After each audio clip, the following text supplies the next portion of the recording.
Så den iawn. Og så var det newid.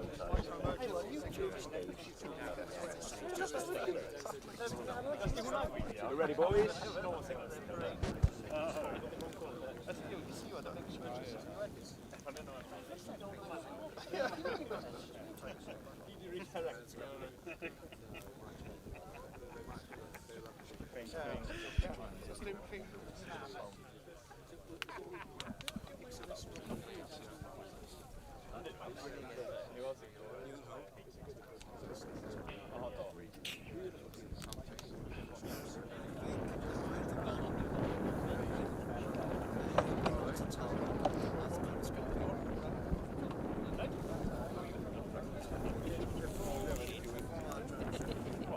Welcome back to Special Stage Live for Rally Ceredigion. It is the final round of the Protyre Motorsport UK Asphalt Rally Championship. We are in the middle of a title showdown. Callum Black is currently doing exactly what he needs to do to be the fastest asphalt driver in the UK at the end of today. Neil Roskell resigned himself with a chat in service last night, at least, to doing everything he could, and as long as he was doing that, he was pretty happy. I'm Paul Woodford. I'm delighted once again to be joined by former BTRDA rally champion and Protyre Motorsport UK Asphalt Rally Championship frontrunner Hugh Hunter, who has taken a break from his Fiesta Rally 2 after it's repaired after the Manx incident, but we're pleased to say he's back, fighting fit, and will be back out in the rally car next weekend at the Woodpecker. Hugh, what a weekend so far. A long, long day for the drivers and for us yesterday, but the energy last night was brilliant. Yeah, the atmosphere in the town last night for the for Matthew Wilson in the Puma was fantastic. Thousands of people watching. It was a fantastic spectacle on the prom there in Aberystwyth. But it was a fabulous day, beautiful weather, nice dry tarmac, and the action was red hot all day. And the excitement built as well, because we do have this championship showdown. I know it's a showdown you would quite like to be in yourself, but it didn't quite go your way this year. You have been in the past though, so you know what this is like. Today, Callum Black, we'll come to the results shortly because we're 3 stages in here in Nanty Moch, but Callum Black is backing off slightly from the pace that we saw yesterday, and that's probably by design, Hugh. Yeah, absolutely. Obviously, he's driving with his head today. He's probably a little bit too far away to look for an overall victory. So, as I say, driving with his head, with the championship in mind. He's got a good lead over Neil, over a minute. He's extended it, I think, a little bit again this morning. So, yeah, he just needs to be sensible and get himself round. No hassle, no troubles, and it's going to be in the bag for him. And as much as it's a little deflating, the mindset for Roskell is quite simple, isn't it? Because it's a case of do everything you can, but don't do anything daft, because there's simply no point at this stage. No, absolutely. I mean, from Neil's perspective, he just needs to keep going. He's looking at it at the moment. He's not going to catch him, so he needs to just get himself round, and if anything happens, he could be there to pick up any pieces. Roskell came into this leading the championship. He's become third place finisher, runner-up last year, and this year was meant to be his year. He did absolutely everything. But as you and I covered yesterday, if you joined us for the coverage of day one, Roskell has had a meteoric rise to this level of the sport, because he started in 2019 well, he was a single venue specialist. He became circuit champion, and as much as that comes with it, a big battle, a big title showdown, to get onto roads like these and be fighting for the championship at the final round against somebody like Callum with that experience, because he's been rallying a lot longer despite his younger age. Yeah, absolutely. We discussed this yesterday. I mean, Callum's been around a long time for a young man. He's driven a variety of cars, driven on lots of different championships, driven on all surfaces, so he's got a vast amount of experience for a young fella. But for Neil, to come into the sport late, and he's made a pretty dramatic rise to sort of this level and done extremely well. So, but he's up against Callum, in fairness. I mean, with the experience Callum's got, he's a quick boy. So, but fair play to Neil. He's given a really good account of himself. At the end of this weekend of rallying, there will only be a handful of points between the two on the table, which says everything about the battle we've had in the Protyre Motorsport UK Asphalt Rally Championship today. We are mixing ranks once again today with the British Rally Championship, along with a host of other championships as well. This event, since it started in 2019, where it had a crowd of 11,000, has grown to today. We are hopefully counting 25,000 people, and the first of the cars, who should be Ocean Price, will come into view. So the first of our Protyre competitors, Callum Black, will be interviewed shortly. As you can see, a nice bit of air over that little crest there. This is Ocean's first rally in the UK this year, having won the BRC title in 2022. He's got Stefan Prevost alongside. There's clearly, in looking at the other events he's done this year, there's clearly an ERC angle of direction there, Hugh. Yes, I mean, he's got, Stefan's got a vast amount of experience, World Championship level experience for many, many years. So, he's a real good addition to Oshan's team, I'm sure. And again, I think Oshan today, he's just got to keep it neat and tidy as he was there. And I'm pretty confident he's going to win. We're about 8 miles into this 9-mile Nancy Mock stage. We've got a mile to go just as the cars disappear out of shot there around the bend in the valley and into the flying finish. So they've done 2 stages already today, and Oshan has dropped back a bit on the leaderboard. We'll give you a bit of a rundown of the results shortly, but there's Myron Evans coming over that crest, sideways and airborne. The photographers with big grins on their face, Steve Pugh, James Ward among them, and you can see why, because that'll be one heck of a shot. I think Marion's on a mission. He was flying over there then. He landed off the road on the gravel, had a little bit of a twitch, so he was visibly trying harder than Oshan there. There's been a slight pause from John Jackson in the co-driver seat. I think Jonathan might have had a little bit of a squeaky bum moment there, but and because the drop was on his side. But no, trying very hard there, obviously. Very exciting. That's exactly what we hope to see over here as the cars burst into your shot. We'll come to your comments on the live stream shortly as well. But at the moment, Myron Evans has had a big push on for the first 2 stages as well, and he's overhauled that rally lead, hasn't he? No. Looking at the thing, he was quickest on. It's quickest on 10, wasn't he? He was quickest on 9, I think. I'm not sure James, equal with James on 10, but Oshan's still got a comfortable 35, 36, 37 second lead. Yeah.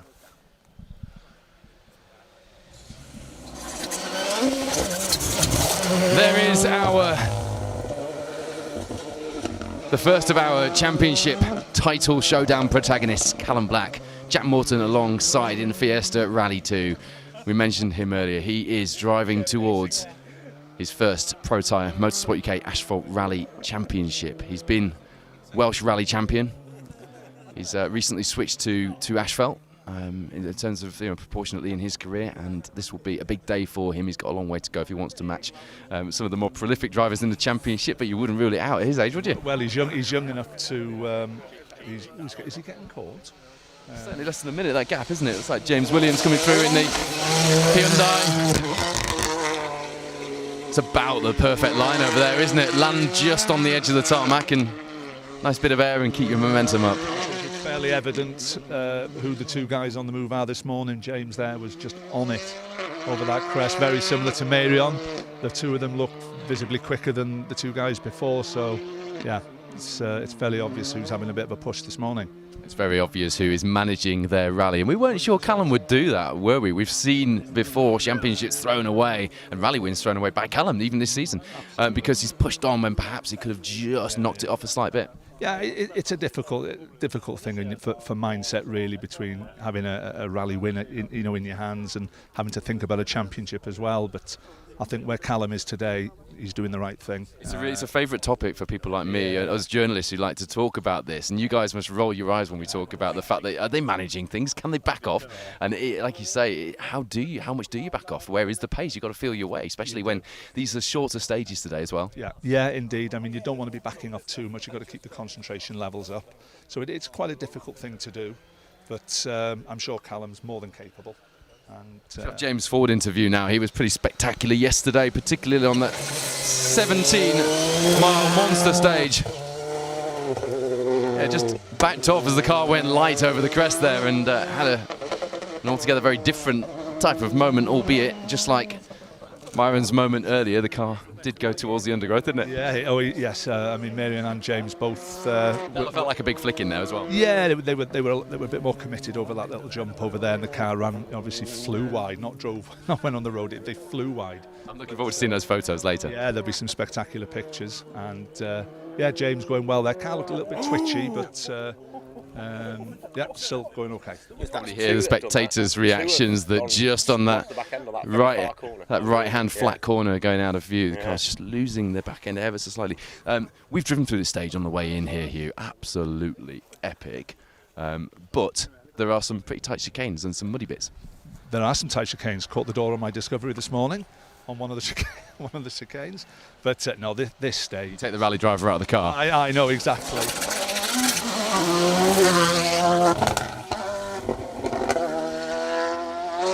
There's a man who had a big smile on his face yesterday. He's not in the hunt for BRC glory this year. He's done the triple previously, the BTRDA, the Scottish, the Welsh, all in 1 year. I think he did the British National Championship that year as well. So he will be in the hunt sooner or later. But he had a big smile on his face when we caught up with him, didn't he, at the end of the 7th stage in Aberystwyth.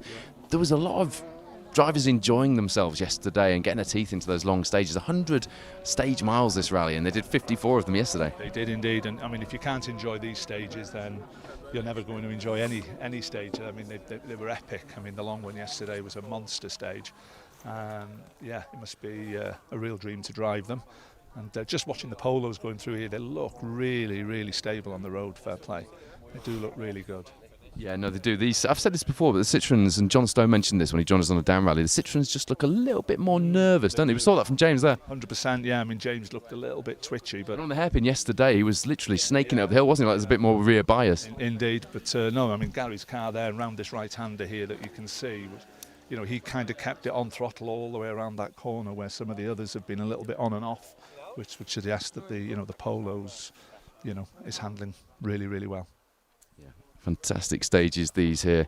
The Rally Ceredigion organisers have really pulled out all the stops this year. The 200 plus organisers and the 666 marshal count that we have on this year's event is just incredible to think of the work that's gone in. And we said it yesterday, but I think it's worth saying it again, Hugh, the disproportionate amount of work that goes into a half-mile sprint, if you can even call it that, around the seafront in Aberystwyth. But the outcome was spectacular, and you said it earlier, it was a real spectacle, and it was a real bit of theatre, and people that don't normally go to rallies were out watching and enjoying and probably getting into rallies. Absolutely. I mean, it's one way of bringing rally into the people. I mean, like I said before, it was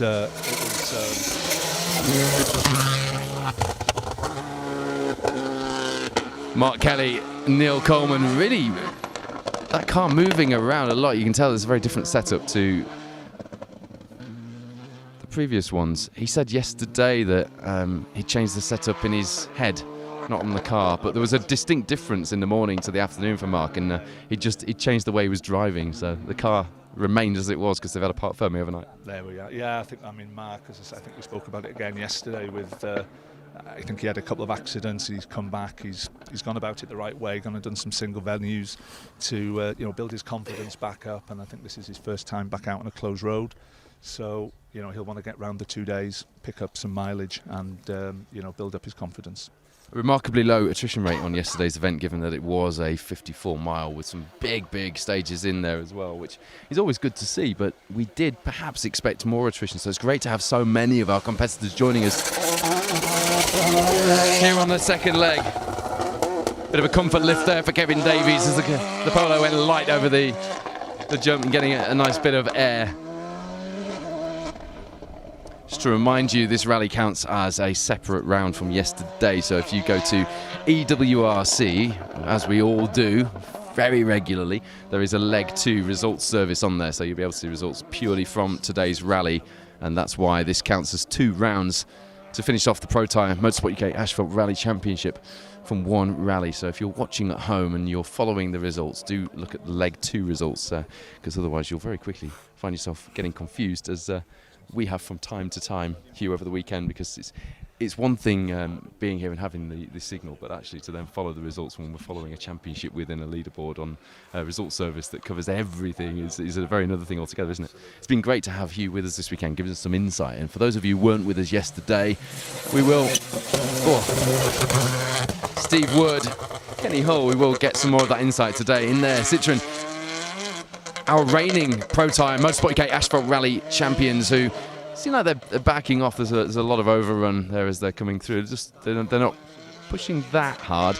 They had a drive shaft break yesterday, so retired from the first of the 2 rounds here this weekend. You can see that Steve's he's off the throttle a lot, isn't he? He's off the throttle a lot there, yeah. Need to be more on the brakes really, and then back on the throttle a little bit quicker. Whether he's still struggling with the car or just trying to nurse it through and doesn't want to take 2 DNFs from the weekend, I'm not sure. Well, he's got no reason to push today, to be honest. He was so unfortunate yesterday with the drive shaft and the puncture. Home rally for Steve, it must be So disappointing, for that to happen for him. I feel really bad for him. Real shame, because I think he could have pushed on and, and had a decent result this weekend. But for today, it's just about mileage for him in the car, getting round, and obviously, not doing anything silly, really. Yeah, absolutely. Hello to Ben Richardson, who's enjoying the spot that we've got for you this morning. Genesis Smith, who is cheering on Gary Pearson. James Coburn. Great to have a 2-day rally and fantastic coverage. He's enjoying himself watching this. John Dalton, a man who's been enjoying himself this weekend. Gwynfor Jones alongside in that Darien, and I put it to him yesterday at the stop line interviews that it is very much Darien weather, and he just had a big old grin on his face. He loves driving that car on these lanes, and I can see why. I remember driving in this morning and I thought, which car would I want to be in more than anything else on the entry? Something like that. No, not for me. I said it yesterday, I wouldn't fit in a Darien, Paul. So no, I'd be much more comfortable in a Rally 2, to be honest. But John Dalton clearly enjoying himself, and he was going well, wasn't he? He was moving himself up that top 20 leaderboard like a stone through the water yesterday, really fast. Yeah, no, it was no surprise. I mean, John's been around a long time. He's a really quick driver.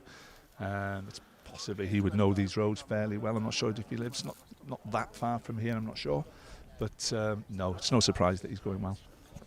Dawn Roskell tuned into our coverage, wife of Neil, who I don't suppose it will be that much of a nervous day today, probably more nervous yesterday because there's very little that Neil can do. It's not all in his hands now, but Dawn asking where Roskell is.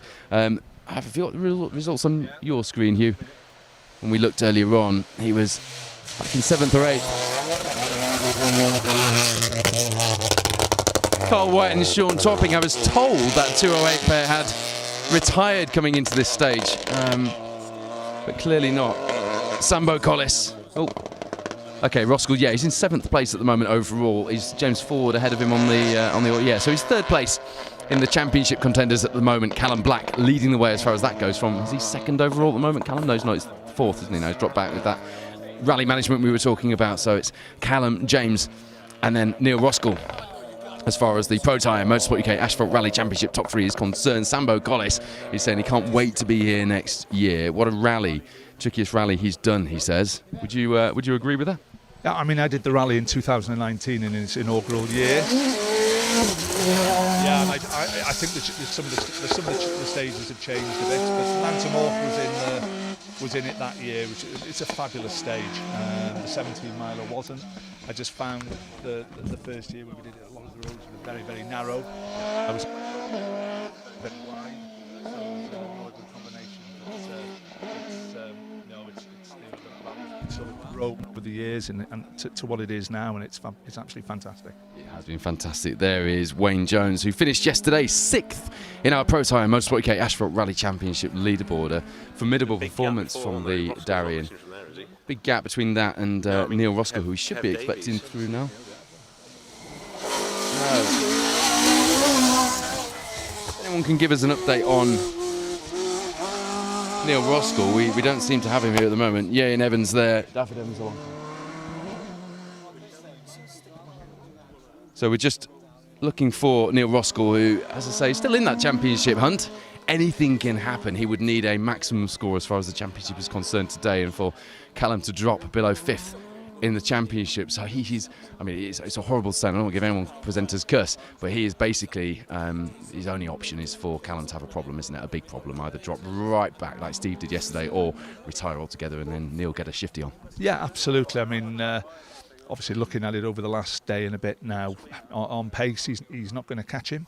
So, yeah, he's relying on Callum to have some sort of problem, and he just needs to keep going, keep pushing on. So if Callum does hit a problem, that he's going to be there, like I said. He's too close enough to James, isn't he? Well, yeah, and just he needs to be able to, yes, and James as well, really needs to maybe get a lick on and try and get a bit closer to James, and then if anything happens up front, he's there to take advantage. It's a story of not just two men going into these two last rounds of the championship, but certainly as far as the title is concerned, it is the story of two men. It is Callum Black versus Neil Roskell, two men who have been fighting on some pretty iconic stages this year. Hugh, I know that the Manx didn't go your way, but to have the strength of the entry that we have back on that rally and others in this championship now is quite exciting, isn't it? Yeah, I mean the level of entries is really, really good. Obviously, Callum joining the fold with the Protyre this year has helped. As you know, it's helped with the quality at the front. So yeah, there's a lot of good guys out there, to be honest with you. And James, obviously he did a little bit early on, did he? But then he's been over to Ireland, and it's nice to see him back as well. Yeah, it has been. I think the word you used there is quite poignant. Quality is what I would describe the entry as. Neil Roskell and Andy Davies have both stopped in stage 11 before they get to us. So Johan Lloyd, Sean Williams in the second of the Peugeot 208. So hot off the press that we have lost Neil Roskell at the moment from the current runners. So stopped just before he's got to us. We'll have a look on the tracker if we can in a bit to see where he is. But both crews okay. That does almost seal things. Well, that's it. I mean, it does, I think. It does. That's it. Job done. Really, Callum just needs to drive round basically, and it's in the bag. I'm just really disappointed for Neil. I know we spoke to him briefly last night. I think did he have a bit of a grumbling gearbox? So yeah, he had a whine on fifth gear, which he was getting very nervous about. Yeah, so maybe gearbox has cried enough. Who knows? But Simon Hayworth, who is normally very outspoken, was very quiet. So there was clearly a lot of nerves in that camp last night. As you see, Andrew Purcell and Shane Buckley, quick Irish drivers over here. Although Andrew did say that the pace over here had taken him by a little bit of a surprise, and he was just feeling his way into these stages because they're a lot faster and a lot harder work than he expected. Yeah, I'm sure. Well, I mean, these will be a little bit different to what he's used to, possibly. But yeah, Andrew's a quick Irish guy. But you've got Marion, you've got Oshan. These guys, are top-notch drivers. So they're up there. Particularly, I mean, Marion's been in Ireland. He's right up there with the Moffat and Divines over there. So. Yeah. And the Hunters? No. And I mean, it shouldn't be too much of a surprise to Andrew, the pace that Marion's on and the pace that Oshan's on. When you're in your Rally 2 Fiesta and you come across the valley that we had when we drove into this stage earlier on before this bit, and you see the views that unfold ahead of you, and it's hard not to just look around and go, wow. How do you keep your mind focused on what's ahead and not having a quick pinch yourself glance around? No, you don't do that. I mean, you've got to have 100% concentration on the road in front. So which is interesting, because when we were talking through stages that you've been in, you can talk me through stages in Mull, every single twist and turn, the landscape, the scenery. So you're seeing it, but from a technical point of view, almost a topographic image. You see it on the recce. That's where you see it, and you're driving around. It's stunningly beautiful, very much like here. There goes Jason. I tell you what, he didn't like it when I mentioned his bogging down at the hairpins yesterday, did he? No, he didn't like that at all, because from his point of view, he's had a spectacular weekend, and actually, look at the way he came over that jump then. He's just only got one speed, hasn't he? Yeah, again, another quick driver with bags of experience. 3-time Protyre Motorsport UK Asphalt Rally champion in the Focus like yours. But he's driven Group N Subarus in British Championship, in Mark II Escorts, on gravel, on tar. Focuses on tar. He's got endless experience from many years. So, and again, a talented driver. Yeah, and that car is immaculately prepared, but it is full historic spec. So there's a man who no problem fighting a Mark II Escort over the crest. Gwyndaf Evans back on the asphalt here today in Wales. Peredur Davies alongside him. I think Peredur Davies was the first person on the scene at your accident in the Manx, wasn't he? He was, yeah. As soon as I looked out my door, there was Peredur. So I bet he's having an absolutely fantastic weekend in there with Gwyndaf. He's going really, really well. We had an issue with a sticky throttle yesterday, according to Mason. So hopefully they're back on it now. But they certainly seem to be having some fun over there. And as I say, he fought the Escort over that yump, didn't he? Yeah, it was spectacular over the yump there. But again, I mean, it's great to see. Great to see him out. Again, for the rally, it's great to have him here. It brings people out to watch, adds another added interest to the event. So no, great to see Gwyndaf here. Dave McLaughlin says, stunning backdrop, the valley full of rally cars, sweet music. Yeah, the hills are very much alive with the sound of rally cars here today in Wales, just the way we like it. It's very still, it's very sunny, and you can probably hear the atmosphere around us because we are surrounded by spectators, which is great to see.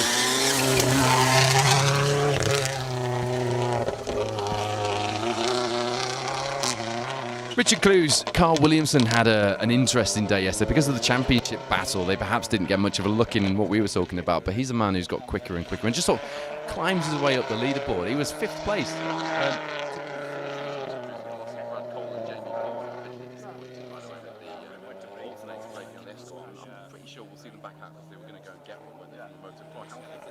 But yeah, no, we saw Jamie last night. He was obviously really disappointed. Seems to be a recurring problem with the alternator. So, yeah, it's a little bit of a head scratch, really, what's going on there. But disappointing for them. But hopefully they can get out today and and get 45 miles under the belt. Yes, and that really today is the length of a good length BTRDA or Asphalt event. So add that to the 54 miles we had yesterday.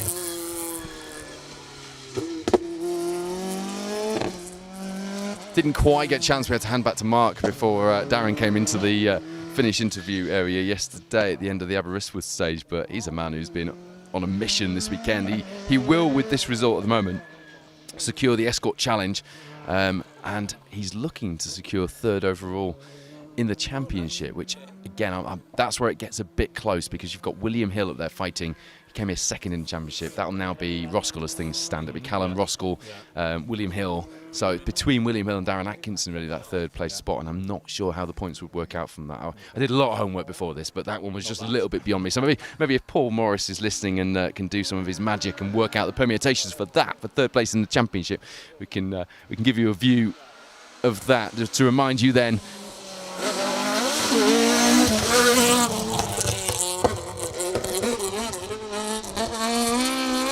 Stefan Davies, that is Sean Lloyd, who came 17th on last year's event, and we're having a bit of a tussle on with that Escort through there. Yeah, well, there'll be a handful. If that's a modern car, it's going to have lots of horsepower.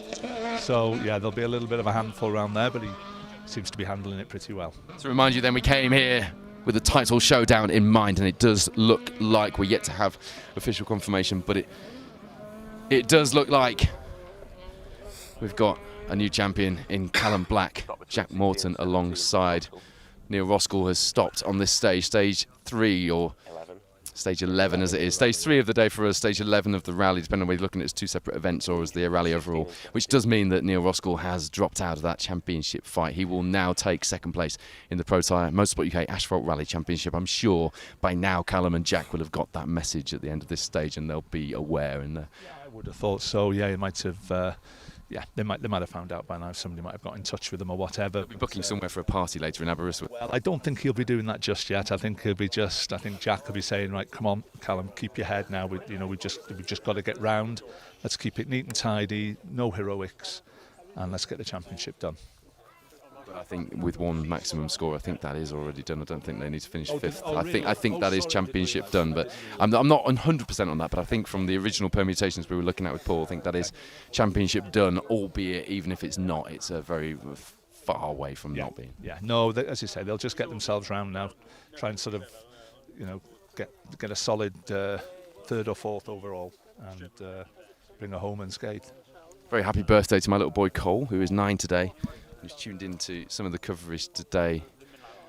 Sorry I'm not there, mate, but we had a party last weekend, and Daddy, I just saw that. I wondered if that was what Charles Dunn meant by should I not be at home today. I have a very understanding family. Anyone who's either competed or worked in rallying or in motorsport generally will know how understanding your family have to be. And, we've done present opening by FaceTime this morning and had a chat on the way here to the stages. So he's going to have a good day with family, and hopefully he's tuned in and heard that. Lots of people enjoying this view that we've picked. Now, Hugh, you had a big hand in this view, didn't you? Because I just didn't fancy the mile walk to where. We were worried about the satellite not working in the trees, weren't we? Yeah, well, I just didn't want to walk for a mile. That's the top and bottom of it, and I convinced Phil that this is the perfect spot, and I think it's pretty good. Do you not agree? Yeah, no, we did a good job, because you guys at home seem to be absolutely loving this.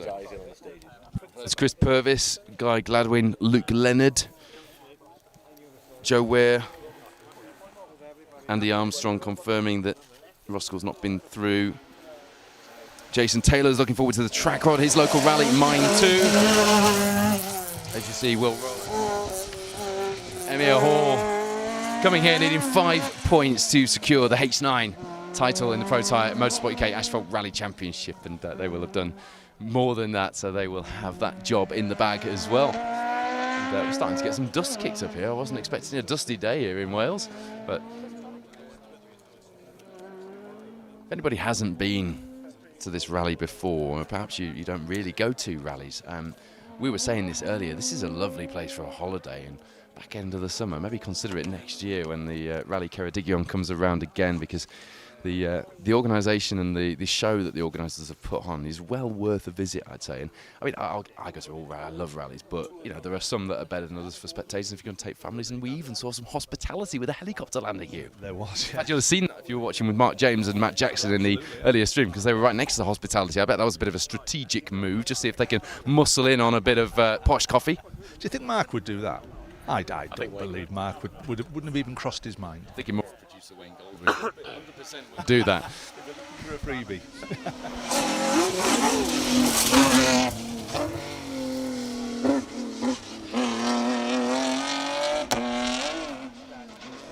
We were talking about this yesterday. It doesn't appear on the entry list, but that G3L, not the one I've got at least, but that G3 Escort is absolutely cracking. Lee Edwards knows how to pedal that car, and you never see him in a straight line, really. And it sounds amazing as well, doesn't it? I know, he's been really good to watch this weekend, in fairness to him, and he was very, very good, spectacular again over the little jump here.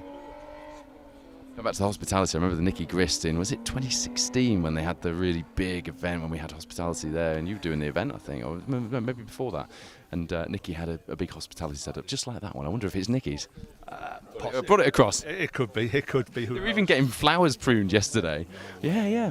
Phil and I said, wow, that's some effort to go to, because no one's going to be looking at them flowers. No, absolutely not. I just think it's a fabulous thing to do, to set that up. I think, have they got more than one of them set up on the rally? They possibly have, and I just think it's a great thing to do. It really is. We've just been joined by our 5-time Protyre Motorsport UK Asphalt Rally champion on the stream, Damien Cole, who I'm sure will be. In fact, he won one of his championships with Paul Morris, our championship organiser, alongside as co-driver, didn't he?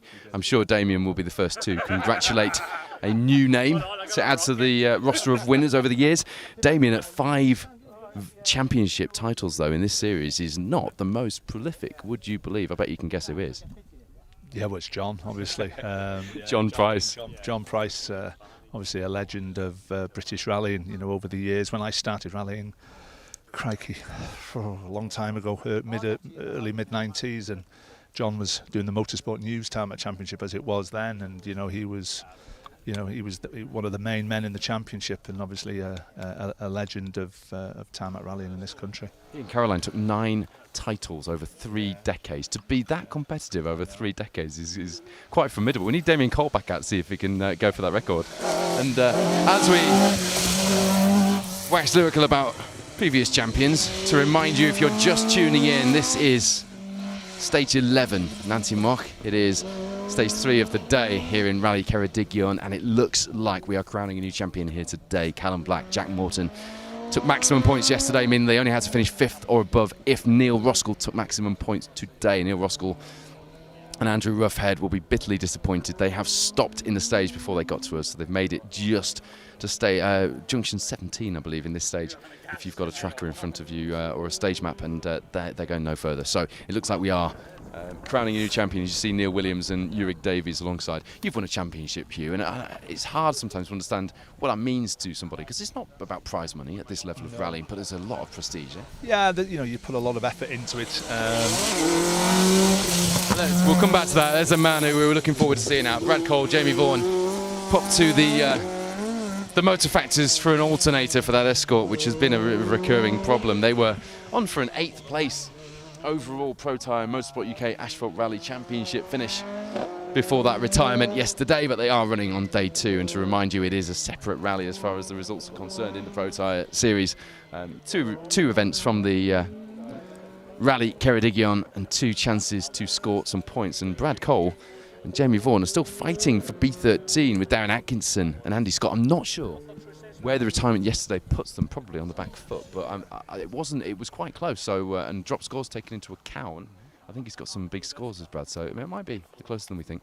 Yeah. But yeah, going back to winning a championship, you won the BTRDA, you've come close to winning this. What does that feel like? I mean, at the end of a season, you've got 7 or 8 rallies. all the effort and time that goes into it. So when you finally get to the end and you win it. I remember I won mine on my local rally, the Cambrian. We won the Cambrian that year and won the championship all on the same day. And I've got to say it was a pretty emotional moment at the end of the last stage. A few of the service guys had all come up to the end of the stage, saw us at the end, and it was a pretty emotional moment because at the time the boys that was with us were all, they were my friends as well as service crew, and everyone had put such a lot of effort in, and it was just fantastic. Great little bit of insight.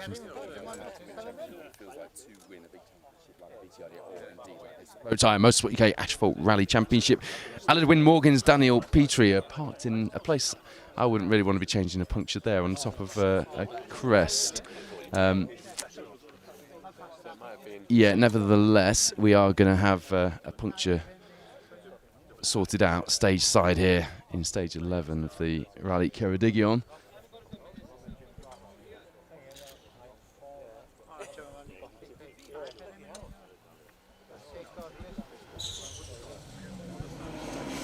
Hello to David May watching from Australia. As you see, Anne Theaton and Ian Jackson, they rounded out the top 10. In fact, they did in the Protyre Motorsport UK Asphalt Rally Championship after yesterday's event, day 1 of Rally Ceredigion. Going well in that Fiesta R5. Hello to David May, to Robin Coles, who's watching from the land of the Argyle Rally. That was a dramatic rally this year, wasn't it? The weather on that, I mean, I wasn't out on that one. Mark was taking full juices on that one, but wow, I watched from home and thought, please, I'm not sat in my living room. Well, I missed that one as well, so maybe it wasn't a bad thing. The weather did look a bit iffy, didn't it? But again, the stage is there. Phil Bramall's exhaling dramatically and shaking his head with the memories, the horror coming back to him. But some... a woo from the crowd as the tyre change took a turn, a bit of jeopardy in the tyre change. You might argue there's enough jeopardy already with the way that car's positioned, as you see Will Onions and Dave Williams through the stage in their Mark II. I found a photo coming into this weekend of not the dog we've got now, but the puppy before that, so it must have been late 2000s on the North Humberside stage of Will Onions in that Escort with the puppy posed next to it. So I'm going to post that later. It's quite fun that I found that, and then Willow was entered on this rally. He's a quick boy. Yeah, again, a guy's been around an awful long time, experienced in Mark II Escorts. I don't know, I'm not sure how much he's doing at the moment. It was big ooh. We were too busy talking about him to actually see what he did. But the ooh subsided and the Escort did continue around the corner. But there was a pause for breath, wasn't there? Hello to Alan Turner, who's watching from Abu Dhabi. Again, we're very international this weekend. Eddie Doherty watching from Belfast in Ireland. We enjoyed our trip over there for the Down Rally. Damien Cole is a 6-time Asphalt champion. I've just upset him. Well, I'm disappointed in you, Paul. You should. One person that you really don't want to shortchange in terms of championships, and he hasn't gone into detail. He's literally just put 6 and an exclamation mark. So I'm imagining Damien Cole's face. It was a bit like that time when he'd just gone off on the Cambrian. First time I ever met Damien, he'd gone off, he'd done that spectacular dive through the trees in the Hyundai Accent World Rally Car. I'm not making this any better for myself right now, am I? He's sat at home shaking his head quietly and staring coldly at the screen. But that was my first. You'll have a doll of you at home now and he'll be sticking pins in it, Paul. That's what he'll be doing. Yes, 6-time Protyre Motorsport UK Asphalt Rally champion. Thank you for correcting us there, Damien. But as I say, Damien, the second most prolific driver in this championship after John Price, and what a name to come second to, eh? Well, I mean, as I said before, John Price, obviously a legend of British tarmac rallying, and to be fair to Damien, you'd have to put him somewhere in the same category, with his achievements over the years, the amount of rally wins, it's phenomenal. Phenomenal record Damien's got over the years. In the Red Focus. He had. I'm not too sure. I'm sure he'll put online how many wins he had in it, but it was a phenomenal amount. But it was a Are you saying I shouldn't have a guess? Don't have a guess, Paul. Don't. We just had Nathan Shaw's just put. This reminds him, watching this, of Brandywell and the Isle of Man. Well, there's no one better to tell us whether that is indeed the case. Is there any kind of rekindling of a stage like Brandywell when you look out here on the stage, Hugh? Sorry, say that. Brandywell, it reminds him of Brandywell's cottage on the Isle of Man.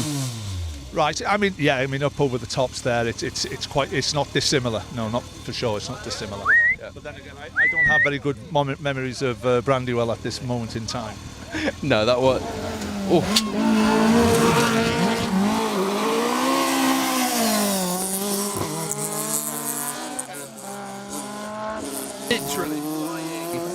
Literally flying past Alan with Morgan and Daniel Petrie, who eventually, after a couple of mishaps with the jack, managed to get that tyre changed, but I definitely would have been pulling over to the left to change that tyre, I think. Yeah, he was definitely in the wrong spot changing the tyre, but yeah, and then pulling out then, and Rory's come round there at a fair old lick.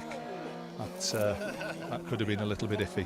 But it wasn't, and they both lived to fight another day, and here we are on day 2 of Rally Ceredigion, the second round this weekend and the final round of the Protyre Motorsport UK Asphalt Rally Championship. If you're just tuning in, the voice you can hear is former BTRDA champion and frontrunner in this series, Hugh Hunter, taking a break from his Rally 2 Fiesta duties, which he will be back on for the Woodpecker next weekend in the BTRDA to join us here in the live coverage. I know you guys have loved having Hugh along, and so have we. Steve Ormond-Smith there, Callum Young alongside, fighting for the runner-up spot with Lee Hastings and Richard Clues for B14. He was a fair way back yesterday. He was 13th on the Protyre Motorsport UK Asphalt Rally Championship leaderboard overnight at the end of the first event this weekend, as it is in terms of point scoring. Richard Clues will be stealing a march for that runner-up spot in B14 as things stand. Steve Ormond-Smith retired on last year's event. He had Claire Williams alongside him, who is in with Alan Carmichael. We haven't seen Alan Carmichael and Claire Williams through in the Hyundai, have we? Actually,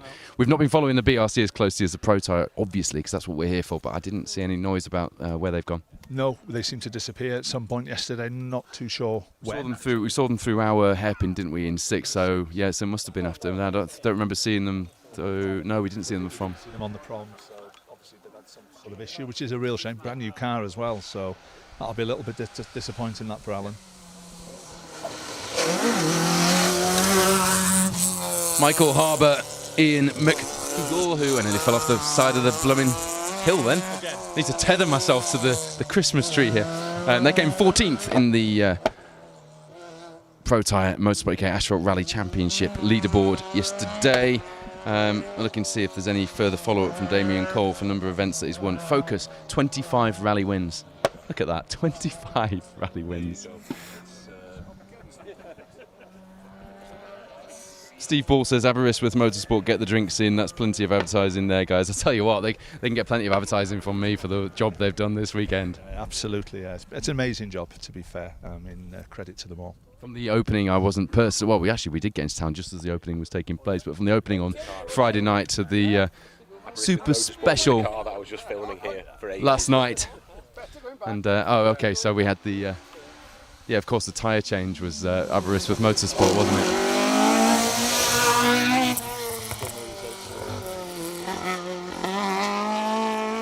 Martin Ross to Ian Davis, who I thought people were talking about the organisers, the rally organisers then, but it's not, is it? It's avarice with Motorsport on the side of that Mark II that was having the tyre changed. Yes, it was avarice with autos or something, wasn't it? So Jeff Jones watching with us, another big name here on the stream. Mark Skinner as well, one of my Clan Crusader friends from back home. Granca's watching from the Canary Islands in Gran Canaria. That sounds nice, doesn't it? Adam Burkill, hello to you. Roger Henderson watching from sunny Cornwall. Damien Cole's just confirming things for us. 2010 to 14 and then 16. It's okay, we believe you, Damien. I've already apologised. I'm not going to do it again. he'll be pulling his "I'm not angry, I'm disappointed" face at me, which he pulled every now and again if I asked him the wrong type of question. One of those drivers that he knows what he wants you to ask him in the interview, and he knows what he doesn't want to talk about, and he hopes you know that too. And if you get that wrong, you know about it. Know about it. Well, there we go. We had some fun with Damien over the years, and I'm not talking in past tense because we're going to have some fun again, because he's going to come back out and he's going to go after that record. It'd be lovely to see him out next year. It'd be nice to see Damien back on the Protyre. Massive supporter of us over the years, a special stage as well, and loads of the events. I mean, he sponsored this event last year. Yeah, and he's sponsored other rallies as well in the past. You know, he's a big advocate for rallying in the UK, and no, he's done a lot, achieved a lot, and he's contributed a lot. I have a funny story actually from Phil Bramwell, but I'll first just mention that we saw James Nicholls and David Allman pass in their Peugeot 205 GTI, who we had been told had retired earlier on, so they've obviously either got that car going or the information was incorrect. But apparently on last year's event, with Get Connected sponsoring the event, they put mobile phones under the 2019. Sorry, Phil's correcting me. Wrong information again there, Damien. It had the mobile phones taped to the underneath of the trailers, so that the marshal crews and the media crews had some coverage, and they had Wi-Fi boxes and things. I just love the fact of having instructions to go and reach underneath a trailer and pull a mobile phone off. Very Hollywood. Absolutely, it is. Absolutely. That was Chris Ford with Neil Coleman alongside the second of the Ford C3 Rally 2s. Those cars, when they first came out, they remind me of the Citroën World Rally cars from a few years ago. They've got that look, haven't they? They have. They do look very similar, don't they? They do, and they seem to be getting ever more popular. They seem to be the go-to car now in Ireland, particularly. And obviously, there's one or two popping up over here as well. So.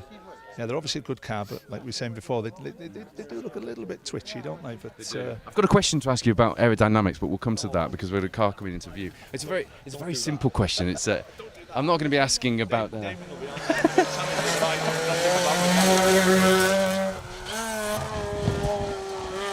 this a few times.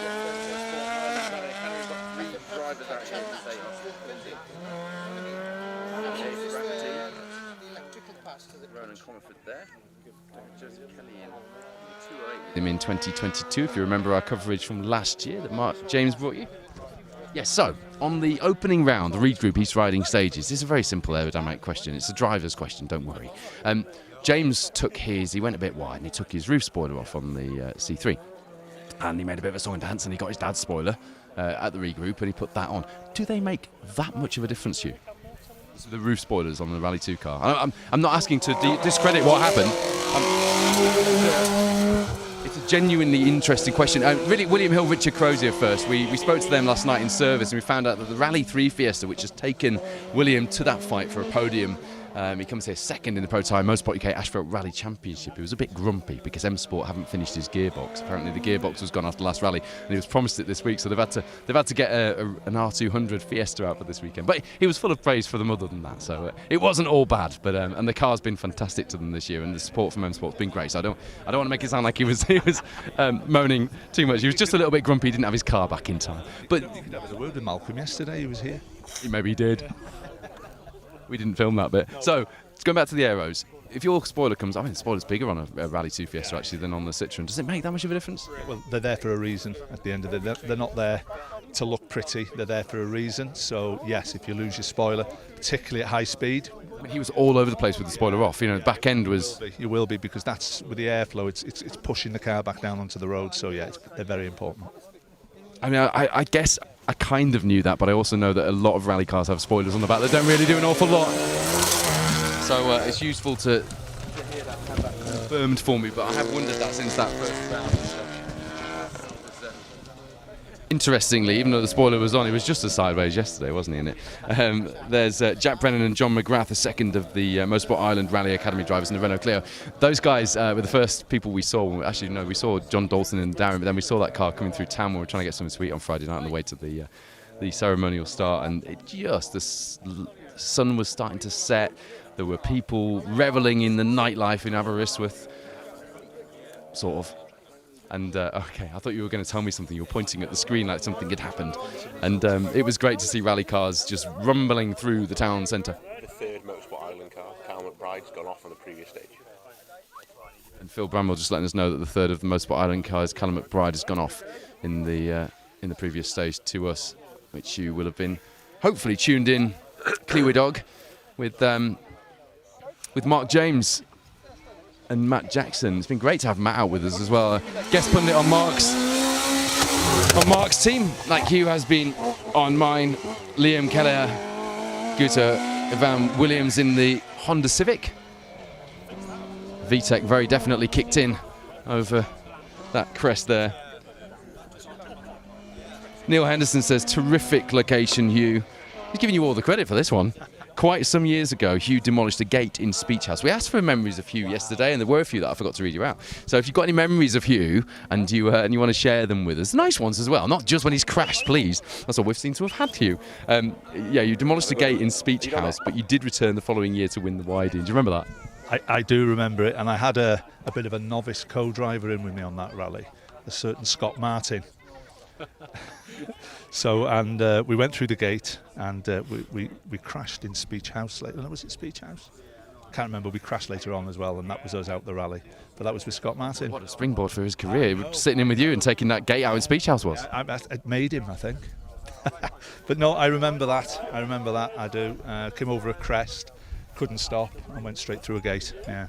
Graham Jordan tuning in from Brisbane in Australia. Great to have you with us, Graham, and it's good to know where you guys are all watching from. Tiffany Jasmine Robinson is watching from the other side of the hill, and she's managed to get signal. Wow, unbelievable. She must be tapping into our Wi-Fi pot here.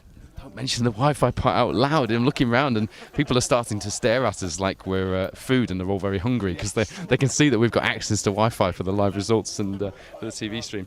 Graham Tong has said, Ian retired at post 9, stage 6. Wheel broken and suspension. Jake Harvey's watching as the cars arrive back at service time control. If you are one of the volunteers down there, Jake, thank you so much for everything you and your fellow volunteers and officials do. You're doing a fabulous job out there, and I've seen nothing but smiles from the marshals, even when they've told us, no, you can't park there. They've said it with a smile, so it's been a really good weekend. Gary Thomas, Linda Thomas there, who came 22nd on last year's event. Haven't got their position on this year's leaderboard, actually. Michael Crane, watching from the Isle of Man. When I think of the name Crane and the Isle of Man, I just think about their Escort Cosworth. You've had an Escort Cosworth in your history, haven't you? Yeah, I did many years ago now. It'd be 20 odd years ago. My ultimate rally car, because then when I was getting into rally cars, into rallying, it was the mid-90s, and I was 10, 11, and watching people like Malcolm Wilson, who we've just mentioned. I remember I stood at Tatton Park, and I remember the divers. We stood near the divers at the lake, and it was a really cold morning. And we got on ITV News. Little did I know that would be a marker of things to come. And the presenter referred to us as the Rubber Welly Brigade. Very nice. Yes. Yeah, well, it's broadly speaking, not much has changed. No, absolutely. But no, I had the Escort going back early 2000s, and then.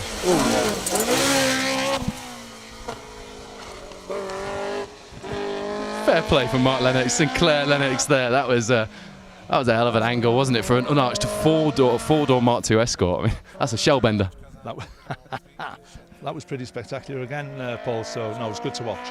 When a front-running Rally 2 driver goes oof and goes quiet when you come over a yump, you know that you need to watch that clip back. So I hope that Mark and Claire do watch that back and enjoy that moment, because that was really good.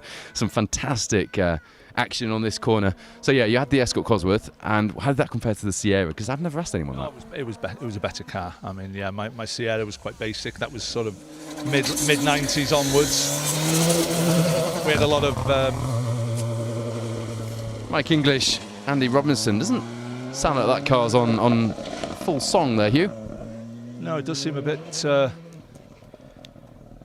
Mike was actually commenting on. No. Well, he commented on Facebook yesterday with a couple of photos that, in fact, I think Steve Pugh had taken a photo, and whose was the other photo? Ben Lawrence had taken a photo. It was one of yours, Phil Bramwell. You were supposed to be filming. And he was off the road on the photos that he'd posted, and he said, look, this sums up my day. I've made a lot of mistakes. I've not been very fast, and I need to get myself back in the game. So he said today he was going to get his mindset sorted. So I hope, having got his mindset sorted, the car isn't now giving him issues. Let's hope everything's okay for him. And it's all about mileage again. He's come from, was it a Mark II before? So it's a big step up. So the more miles he gets, the better. Best looking colour scheme. Yeah, Phil Bramwell said earlier, and I agree with him, the best looking colour scheme for a Rally 2 Fiesta. But I think I really like the Roskell and Callum Black combination. And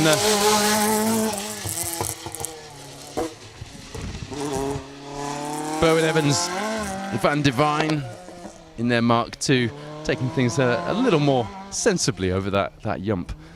When you see a crest like that as a rally driver, and you know it's flat the other side because you've been told, and so you know you can go for it, is that a really good feeling?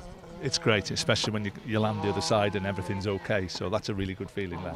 Well, with the co-drivers you have alongside you, you can trust what they say. So if they say it's flat, it's flat. You've got to trust them, and they have to trust you. So yeah, you wouldn't really want anybody in the car that you're unsure of. So especially if you're going at any pace, really. It's easy for you to say at your level, but actually when you jump in a car at sort of very amateur level like I did on Club Rally, it takes a long time to build that relationship up. And I think people maybe underestimate that when you see new co-drivers in with people. Like, Darren Atkinson's got a new co-driver again this weekend. That must just knock things back a touch. For me, it's very important to strike up a relationship with your co-driver. Over the years, I've had very few really. I've had the odd one that's dropped in if my regular co-driver couldn't do it. So obviously Rob's been with me a few years now. It's Rob Fagg, yeah. Rob Fagg, and we've got a good relationship. And he's very, very good in the car. And before him, I was with Andy Marchbank for years. I won a lot of rallies, won the championship with Andy, had a great relationship. I would say, I think Phil Bramwell will agree, that's almost an iconic combination in the BTRDA. That's one thing that me and Hugh share. We both had Andy Marchbank as co-drivers. Phil's fanboying a little bit here. He's trying to find things he shares with former BTRDA rally champ Hugh Hunter. I bet he wasn't sick in Hugh's focus, but he was sick in mine, all down the door pocket. That sounds lovely. Phil's telling us all sorts of stories that I hope you couldn't hear if you're eating your dinner. It is dinner time, Phil, and it is a family show, 12:15, and you're telling us stories like that. Who have you got in with you in the Woodpecker? Mark Glenister. Of course, no Mark a long time. He sat with me before, so very experienced co-driver. So I've got no concerns there. Mark will be a name that rolls off my tongue, having commentated and done voiceover for the BTRDA for years. Mark's very experienced. He's sat with all number of drivers, and he's with Melvin on 3 Shires. So he'll be fine. But going back to the co-driver thing, I do think it's important that that a driver has a regular co-driver that, as I say, they strike up a relationship. If you start swapping and changing, every co-driver is a little bit different. They deliver the notes slightly differently, maybe not quite how you want them. So yeah, for anybody, you look at all the top crews, they're not swapping and changing their co-drivers. They've all, you look at Mayron, Jonathan's been in with him since the get-go. Junior days. Since the get-go, and that's what you need. See Kerry Jones and Dylan Bargate through. My brother co-drove for me. It was either my brother or my best mate Tom. And I tell you what, sometimes when things went wrong, mostly single venue. So when you missed a split, for example, wow, fireworks. You'd have a bit of a row. Yes. But at the end of the day, you're a team in the car. So No, it was definitely his fault, and I'm still not over it. I mean, you have to pretend you're a team if something goes wrong. So no.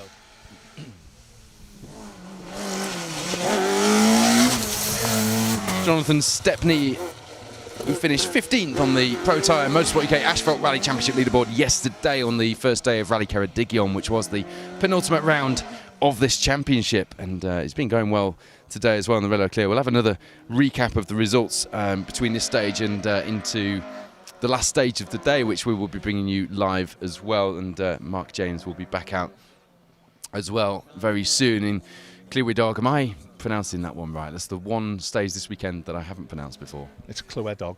Clywydog, not far off. It's a pretty good Yorkshire pronunciation. It's a pretty good effort, fair play to you. So Mark will be back live in Clywydog again this afternoon. Phil's enjoying that now. That was better, wasn't it? Yeah. Michael Crane says, yeah, that was his uncle driving the Escort Cosworth in the Isle of Man with Janet Crane co-driving. Good to see those guys when we were back there this year. It's 10 years since I went to the Isle of Man when you guys used to do battle over there. And it was really good to be back at this. Obviously withstanding the issues that some of you had. But I love it over there. And the same with Jersey and rallies like that. I love the camaraderie, and the Down Rally was a new one to me this year and had the same appeal. Really? That kind of, you're in a community feel because it's almost like rallying away day. It is. It's like playing away, isn't it? And I don't know if that was the right thing to say then, actually. Let's hope that Beth didn't tune in at the wrong moment there. My wife's not listening. That's why we all go rallying, isn't it? Surely? Phil says that's why we all go rallying, blimey. Mark Jones watching from your hometown of Ruthin. Oh, it's my mate Frenchie. How you doing, Mark? So he's put Hugh's hometown. Great to see Road Rally boys showing the way to tackle the lanes. Yeah, absolutely. Well, I mean, this is road rally. Have you done any road rallying? No, never done a road rally in my life. It's probably a little bit of a regret, but I don't see myself ever doing one now. But yeah, maybe I should have done. Actually, Jake Harvey just corrected me as well, a bit like Damien Cole did, but it's not so bad, this one. He said he's service crew, not a volunteer, but he's thanking them as well. No, for service crews, as much as not all of them are volunteers. Mostly it's volunteer with a bit of expenses and a few beers chucked in, isn't it? And you boys,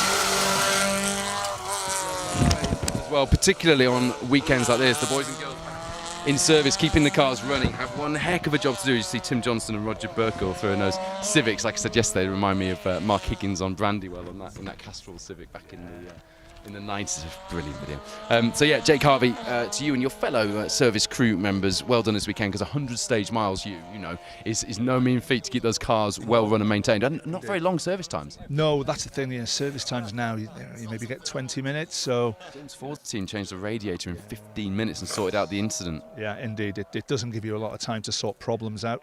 You know, really you want to just be spanner checking the car, taking the wheels off, spanner checking, wheels back on, clean the windscreens, and your 20 minutes is done, really. So when if you have a problem, it really does put the boys under pressure. And at that point, it's even more to how remarkable it is that we had such a low attrition rate on this rally over the first day of competition. That's fantastic. It's unbelievable. It's quite unbelievable, to be honest. You normally see a lot more retirements, so to still see close on 100 cars still going today. Yeah, not far off, 90-something cars still going. Yeah, that's that's pretty unheard of, and fair play to all those guys for preparing good cars, I guess. Nick Evans says, mint coverage. We're pleased you're enjoying it wherever you're watching this weekend, because we try and do this coverage in the way that we like to watch our rallying. And Hugh was telling us yesterday that when he's not rallying himself, he's watching rally coverage, whether that's Killian over in Ireland or it's our coverage over here or whatever it is. There's usually something you can watch these days, and that's pretty cool. Yeah, there's something on most weekends, isn't there, between over there and over here. There's always something on. The coverage is great, obviously, with you guys, and obviously with Killian over in Ireland. So, yeah, it's good to watch. Peter Vaughan said these are magic roads. He competed on these in the late 70s and 80s. That sounds evocative, just saying that. The sort of cars you'd expect over here. Indeed, well, that would have been probably proper road rallying back in the day then, Steve Pugh was telling some stories, wasn't he, about Kerry that we're going to see on the Woodpecker next weekend of Hanu Mikkola in the Escort, in the Castrol Escort. Getting eaten by all manner of insects here. Henny Ackerman is watching from Cape Town in South Africa, which is great. Special stage rally video is watching with the other team in the other stage. Hello to producer Wayne, who would have posted that, and to the former voice of the WRC, now the voice of the Protyre Motorsport UK Asphalt Rally Championship, who I'm delighted to be joining on selected rounds this year, and hopefully I'll get the chance next year as well. Mark James, who's got Matt Jackson alongside him. Great job from those guys over the weekend. It's quite good going second, because we get to sit in McDonald's and have a bit of a later start, and we get a bit of a preamble on what's been going on, don't we? As you see Phil Jones and Ryan Griffiths through in their Escort. We had somebody watching from, here we go. Alan Jones is watching from Invercargill in New Zealand, originally born and raised in Aberystwyth. Regularly used to compete in road rallies and use these roads back in the day. This must have been a formidable bit of road in the middle of the night on a road rally with your Sibbies on the front. Right, I've got some times. Okay, who's going to give us a bit of an update on the times in the rally? We'll go with the overall event times and we'll pick out the championship. Yeah. Well, the overall times on the event, quickest through Nanta Moch is James Williams, which probably not too much of a surprise as he was flying past us here. Who's no surprise either. And number 2 is no surprise. We said that that James and Marion were the two that looked like they were on the move. So we've got James quickest, followed by Marion. Oshan up third, but only a second and a half or so behind Marion. So a really good time there from Oshan. And then Callum Black fourth, James Ford in fifth, Gary Pearson sixth, Mark Kelly 7th, Jonathan Stepney in 8th, and Timothy Johnson in 9th. So they're the top 9. We don't have a... And if you are wondering where our other championship protagonist, Neil Roskell, is in that leaderboard, and those results might not be final just yet because we're still waiting for more times to drop in, aren't we? But Neil Roskell retired just before this part of the stage that we're in now. Sorry, Hugh. The interesting thing now, obviously, Oshan's lead now is still comfortable at just on 36 seconds. But there looks like there could be a little bit of a fight coming on now between Marion and James, as it's looking like James is only sort of about 12 seconds or so behind Marion, so there's going to be a little bit of a battle on the last loop. That's going to be exciting through here, because they were spectacular through this first running of this Nanta Moch stage, so make sure you do tune in with us later. I'm going to quickly flick to give you a reminder of the stage time. So Clever Dog this afternoon, 14:35, so just after 2:30 you'll be able to catch Mark James and Matt Jackson live once again. We can't be far off that now. We're at 12:30, so a couple of hours. Time to grab some lunch after this stage. Still got some action left in here, though, for you. And then we'll be back in Nantymock for the final stage of the day and indeed of the weekend. Stage 14, another 9-mile blast through these beautiful, beautiful roads. And we hope for a bit more drama and action, just like we've had through this one. And we'll be bringing you a slightly different location, albeit in the same part of this stage. Richard Williams, Alan James alongside. They were in a really close fight last year. Close fight last year with Mark Lennox and Claire Lennox, who came over this crest here, all four wheels off the ground at a hell of an angle, and also Howell Davies and Dorian Evans. Those three escorts really battling on last year's event. There's only a few seconds separating at the end of the 2 days of competition. So I haven't checked further down for the non-registered crews in the Battle of the Escorts, but I'm pretty sure there'll be a good old battle going on. We've not got times down there yet, have we? No. EWRC leg 2 times away to be. If you want to watch times specific to today, there's Sean Jones with Nathan Summers alongside. In the Astra, there was a great photo taken. Well, not so great if you're the man having to find your wing mirror, but there was a great photo in the Aberystwyth town stage last night of those two going through in the Astra. And they'd done what you did in your Discovery today on the chicane, but they'd flicked off this mirror and it was flying through the air and it looked like a cricket shot with the marshals all trying to catch it. Really? I didn't see that picture. I'd love to know if anybody managed to catch it. Well, maybe. They need to put a little post on the website and on the Rally Bay thing and see if they can get their wing mirror back. Mark Kelly got his brake duct back yesterday, didn't he? Yeah, Mark Kelly got his brake duct back after he had his incident yesterday. He hit a chicane as well, and we managed to help relocate that and via the coverage and get that back. Which, a brake duct is a brake duct, but when you what are those bumpers worth? Got to get on for a few £1,000 for some of them. Not going to be cheap. They won't be cheap. Did Andrew get his watches back? I got one of them. Yeah, Andrew Ruffhead, Neil Roskell's co-driver, left two watches on his two co-driver watches on the roof when they left the stage, and he'd gone all the way with them to refuel one of them. Really? It was still on the roof when he got to refuel? It dropped off in regroup, so he'd gone all the way there. And there's Graham Muter, Steve Hormat. Interestingly, those two didn't show any times for yesterday, and I'm wondering if we can get a bit of a story on that. I did mean to check with Paul Morris, actually. They weren't showing any times, and we didn't see them through yesterday. They came here only 10 points behind Rowlands in the overall BTRDA Asphalt Historic Cup. They'd already clinched the H8 title. They were third currently in the Historic Cup, so I'm not sure what went on yesterday, whether with this being 2 rounds you could possibly pick and choose. Had an issue, yeah. Issue before they started yesterday and sort of pulled out yesterday, resolved the problem, and then have just started today. I'm annoyed with myself. It was one of the things that I wrote down that I must find out what was going on with.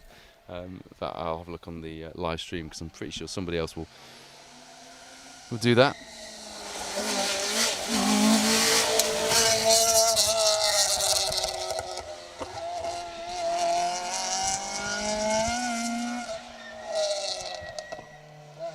Jonathan Davies, Sean Rowlands alongside.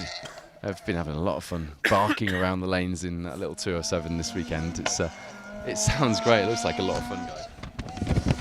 Rodri Evans said a 9-minute gearbox change for car 84 in service yesterday afternoon. That was Ricky Reynolds and Heffin Jenkins in the Mark II Escort. 9-minute gearbox change in a Mark II Escort. And Mark II Escorts weren't designed to have like your car is, to have a really quick change. No, that's great going, isn't it, by the boys there. Shades of Harry Vatanen on the RAC. Keeping him in the rally as well, they're worth their weight in gold. Eddie Doherty says he loved having special stage at the Down Rally at the Bucks Head Hairpin, the Irish Rally Association. We loved being there, Eddie, and I know John and Laura, who joined me on the coverage that weekend, loved it as well. We had a real blast that weekend. Really like that rally. Enjoyed it. Yeah, I've never done it, so hopefully next season we might. I think what struck me was just like Aberystwyth, Lisbon city centre. The effort that they went into was absolutely fantastic.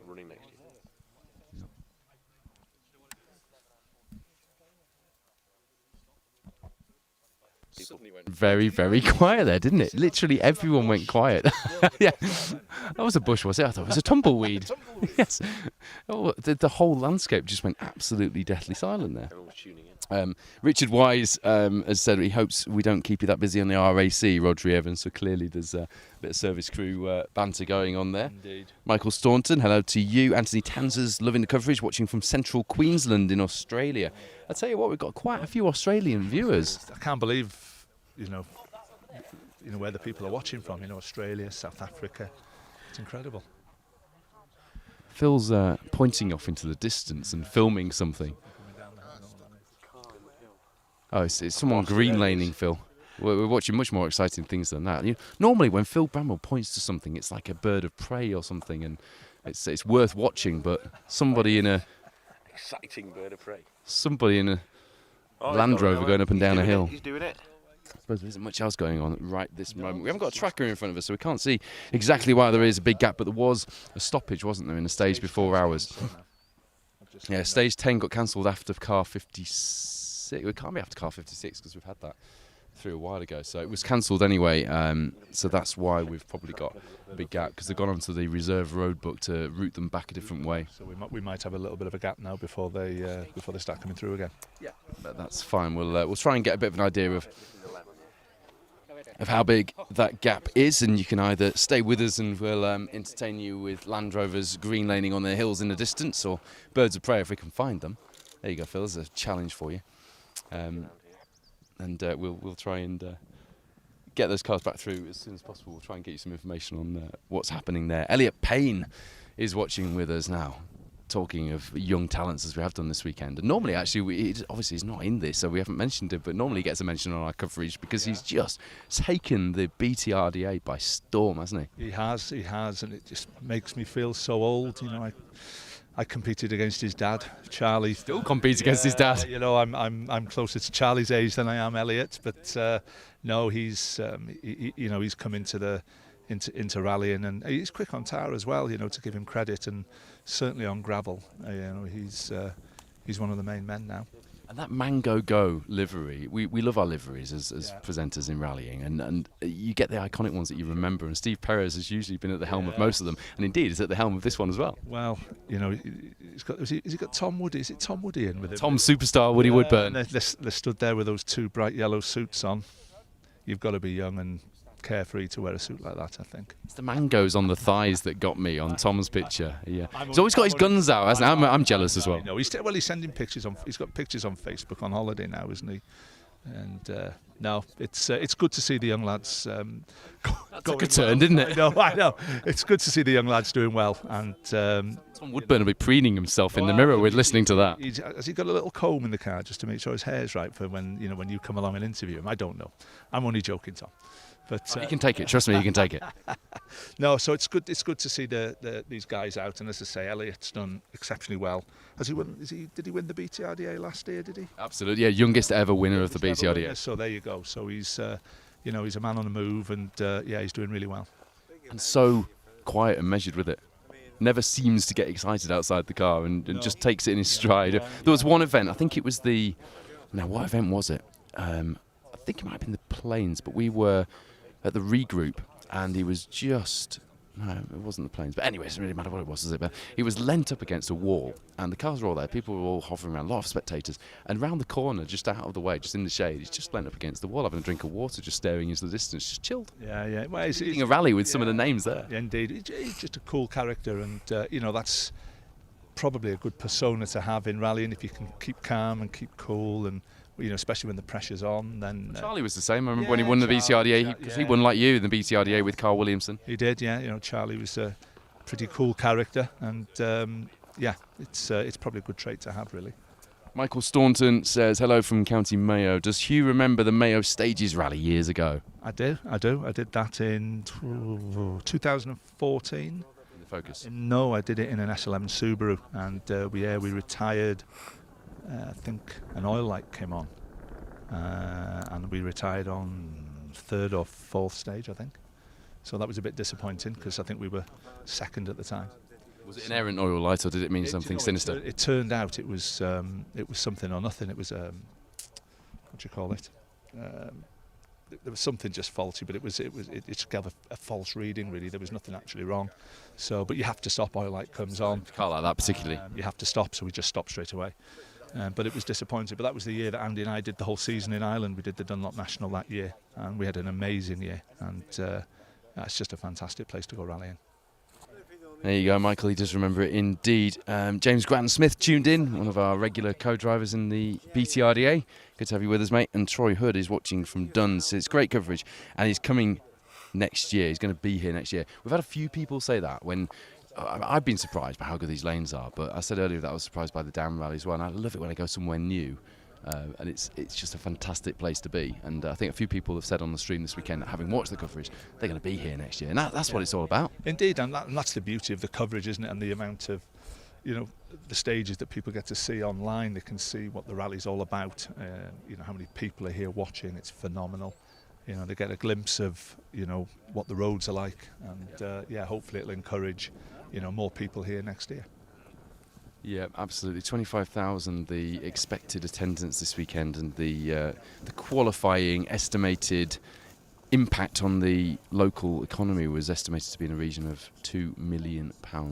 I know that you couldn't get a hotel room, a meal, or anything. I mean, how long did it take us to get served last night? And the waitress was very apologetic, but she was very positive about the fact that they were so busy because of the rally. Well, we got served pretty quickly. It was you that had to wait for your pie, Paul. Yeah, but it was just so busy in the town last night. I'm still not over that either. But it was really busy last night, and that's what it's all about for these local authorities and local areas, because we expect so much of local people, businesses, and especially when we're closing down city centres and seaside areas.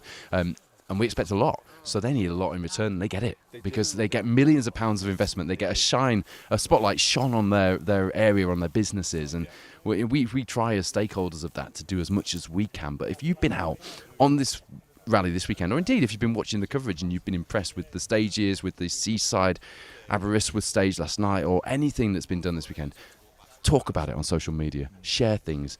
Let's raise the roof in terms of the noise that comes out of these events, and let's put maximum value back in for the organisers and really show other towns, organisers, events, areas what's behind all of this and what can come out of it. Yeah, and I said it yesterday. I think a lot of rallies could have a good look at what the organisers have done with this rally, and take a leaf out of their book, because the amount of promotion that goes into this rally and the effort that's gone in, it's outstanding. Yeah. Talking about standing, we're surrounded by some pretty outstanding rally photographers here, aren't we?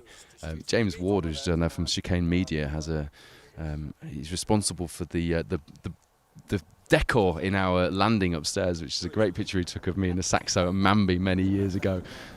And Steve Pugh was chatting to us earlier as well, a man who, if you're on Facebook, you will not fail to have seen Steve Pugh's photos from back in the day.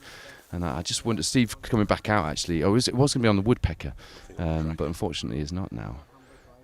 Nothing showing on the tracker. They gone in.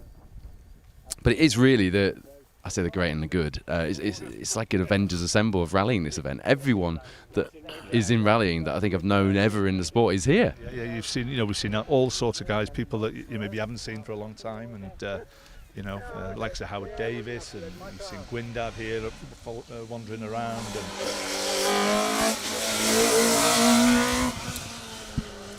There we go, a bit of patience, and we've got cars back. William Mains, Thomas Whittle opening the billing once again. Say a quick word just to pay tribute to Paul Bird, who we lost the other day. A big competitor, very controversially, wouldn't mind me saying that, and people have very different memories of Paul, but we've lost him far too young, and that's never good. And I know a lot of you were fans of what he's done, particularly on the British Superbike scene. So thoughts with Paul Bird's family, Frank and the rest of them. It's not an easy time. Paul Marshall, great coverage. He's going to be here next year to photograph it. It's great news, Paul. Malcolm Atherton there, Jamie Atherton in there, Mark II. Florence Butler's watching with us. Hello to you. Simon Mildren's watching from Jersey in the Channel Islands. No, yours is in October, your event, isn't it? I've done Jersey once, and you've never done it, have you, Hugh? And I love, same reason that I love the away days we've had this year. Away days, look at me, working football for a few years, and suddenly I'm talking like it.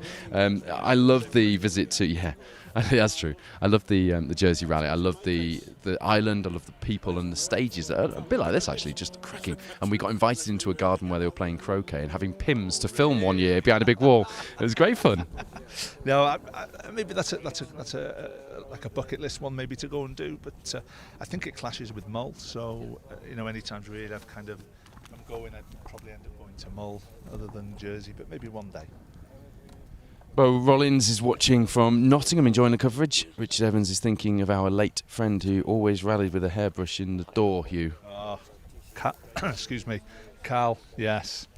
God love him, he's been gone a long time now, Carl. But he was a character, really nice guy. Used to deliver stone into my yard in his lorry. And his... I remember his lorry well. It was as colourful. It was as colourful as he was, to be fair. And he's sadly missed. Yeah. It's Ricky Reynolds and Evan Jenkins who kept Rodri Evans so busy in service with that 9-minute gearbox change, and it sounds like the gearbox is on fine song. Seems to be working okay, doesn't it? You didn't leave anything unbolted, Rodri. You'll be pleased to know it's gone past us just fine. If you're just tuning in, thank you for joining us here on Rally Ceredigion on the special stage live coverage of the Protyre Motorsport UK Asphalt Rally Championship. The big news as far as the championship is concerned is that championship showdown, that two-way title fight that came down here to the wire, looks like going the way of Callum Black and Jack Morton. I don't want to, nothing's confirmed yet, so I'm not going to announce that it's happened, but Neil Roskell and Andrew Ruffhead have, I'm bitterly disappointed for them, they have retired in this stage, the 11th stage of the event. 11 of 14 have come all this way, and they did everything they could yesterday, but Callum took maximum points, and today it really was Callum's to lose. But that said, Neil did a good job of sticking around and making sure he was third. He was behind James Ford, and he was there to pick up the pieces, and he's already, we've said it enough times, but he has impressed us, Hugh. Yeah, absolutely. I mean, as I said, we've spoken at length this weekend about, with Callum and Neil, and how they've got on over the last few years. And I say Neil's come a long way in a short space of time, and to be, what was it, third 2 years ago in the championship, second last year, second again now, possibly this year. It's coming. It's coming, and he should be proud of what he's achieved. It's disappointing, obviously, for him. I'm disappointed for him. And for Dawn that he hasn't. Rallying for them is a real family affair. Anyone who knows the family knows they've been through an awful lot, and it's kept, this sport is so important to them, and their achievement will mean a lot. Absolutely, but no, they need to be proud. Neil needs to be, and Andrew, they both need to be very proud of what they've done. But Callum and Jack, they've come out on top. I'm chuffed to bits for Callum, chuffed to bits for Jack. Both two great guys. So I'm thrilled for them that they're going to win it, hopefully, and hopefully there'll be a battle on next year, and we'll see what happens. Barry Stevenson, Wheeler, John Pickavants threading their way through in that Ford of Maidstone Mark II Escort there. That's a really nicely prepared car. They were at the roundabout near McDonald's this morning when we were going for breakfast. Always like seeing rally cars on the road. Let's have a look. Who and where are people watching from? Mynheer Wynn is watching from Glenarvan stage. Wanting to wish the oldest driver out this weekend, John Bray, and his navigator Fiona Crump, best of luck in the next 3 stages. Yeah, we'll echo that. How old? You haven't stated the age, though, have you? Yeah. Phil Bramwell has the smelliest peanuts known to man. It's not something I ever thought I would say. 100%. Never ever say that again. Okay. Camera or no camera, Steve Nibbs. Going Barry and the inspector there. It sounded much better inside my head, that one. A couple of the spectators raising their eyebrows at that comment. How would he know? How would he know? Phil's peanuts are smelly. Oh, peanuts? Peanuts. Sorry, I thought you said something else. I do apologise. I would not have said that. This has gone terribly wrong. Oh, look at that, the live stream's cut out. Tom Penny's asking what intervals the cars are released at today and what's the distance on this stage. The stage is 9 miles long, just a shade over, and we are 8 miles into it, so as the cars disappear out of view, they've probably got a couple of corners and they're into the flying, well, just one corner and into the flying finish. And the cars are being set off at 1 minute intervals. Last night, if you were watching the Aberystwyth stage, it would have looked like they were being set off a lot quicker, but it's because they were looping back round, and then they were effectively at 30-second, still minute intervals, but there were 30-second gaps between the cars at that point, so it was thick and fast, the action, wasn't it? It was 0.47 of a mile. Is not fun, although we were going to start off today's stream eating donuts. Tribute to those who managed the donut very well in the town centre last night, yeah, but not everybody did. We're not going to say too much about that, but the ones who did do it, it was obvious who was going to do well on that donut, and it was the drivers who've done a lot of competition on asphalt, and they know what they're doing. They can chuck the cars around, and they know they've got the spatial awareness. Yeah, absolutely. I mean, it was really tricky. I was talking to Mayron in the pub last night when we went for food, and he was saying from the start line, because there was a bale on the inside, they couldn't see where the barrel was until they actually got to it. So it was really difficult to pick where you were going to brake and where your line was. So I think it was really tricky. And obviously it caught out a hell of a lot of people. But fair play to you if you're in a front-wheel drive car and you got around it last night. There's Jeff Glover, who finished 18th on the Protyre Motorsport UK Asphalt Rally Championship leaderboard yesterday, if my maths is correct, having worked that out from the overall leaderboard. Didn't finish last year's rally because of a rear axle problem in the 8th stage of the day. So he'll be looking forward to getting to the end. He's got three more stages left, sorry, after this one. Another 22, 23 miles or so in that really well prepared Mark III rear-wheel drive Astra, which he has for the second time this season won best prepared car with. And I do urge you, if you do head to the finish in Aberystwyth today, or if you're at one of the service areas next season, please do check it out, because the level of prep these days is, the old Clubman rally car prep has gone, hasn't it? You don't get any moth-eaten seats anymore. No, not at all, but that looks beautifully prepared. It looks quite stunning coming past, to be fair. He still drives it like he started, which is brilliant. I know. He's a brave man, really, to be going flat out down these lanes with a car that he obviously spends an awful lot of time. He's got a lot of pride in, and does a wonderful job in preparing it. Kerry Morgan's watching with us from Milford Haven. Ben Williams watching whilst working Sound Park Lane in London in the coach. I hope it's stationary, Ben. Claire Gutteridge said car 97 last night did a great donut. Paul Nobby and Lucy Gutteridge. I didn't see, we were watching actually around that part when we popped into Wetherspoons for a bit of light refreshment to celebrate the day's rally.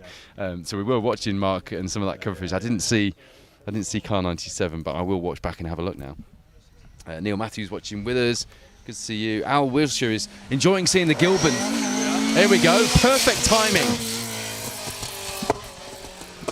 So that's the Gilban Invader, which was the later Gilban, wasn't it? The first one was the Genie, which was 1966. The Genie came out. A bit later, 1969, 1970, I think the Invader came out. The Welsh-built sports car, fiberglass, Ford V6 engine. And in the Invader, you could pick a 2.5 or a 3-litre engine. Fantastic cars.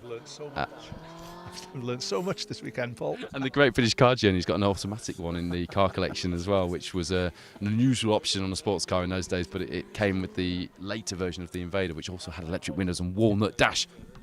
Amazing. Phil Bramwell's doing his yawning thing as well. No, I fully, as you can just say, I just wanted to point out to Al Wilshire that just like you, I'm excited to see the Gilbans out. We're going to see, hopefully, that was Chris Jones and Richard Evans. We're going to see Mark Jones and Tom Rendell next in the Genie, which was the earlier one. And this car really kind of set Gilban off on an exciting adventure. I wouldn't say set them off towards success. That is very definitely not a Gilban Genie. That's Gary Olivenshaw. Rich Williams in the Peugeot 207. But yeah, the Genie, I hope we do see the Gilban Genie through. In fact, Steve Pugh, who's just sat down from me on the bank and just waved to acknowledge, took a great picture of the Gilban Genie, not the Invader that you've just seen, but the Gilban Genie. He's put it on his Facebook page, so do check that out. I think it's on 3 wheels, isn't it, Steve? It's a fantastic picture. I'm going to share it later. I saved it to my, with your watermark on, I saved it to my phone so I can share it later. Absolutely love that.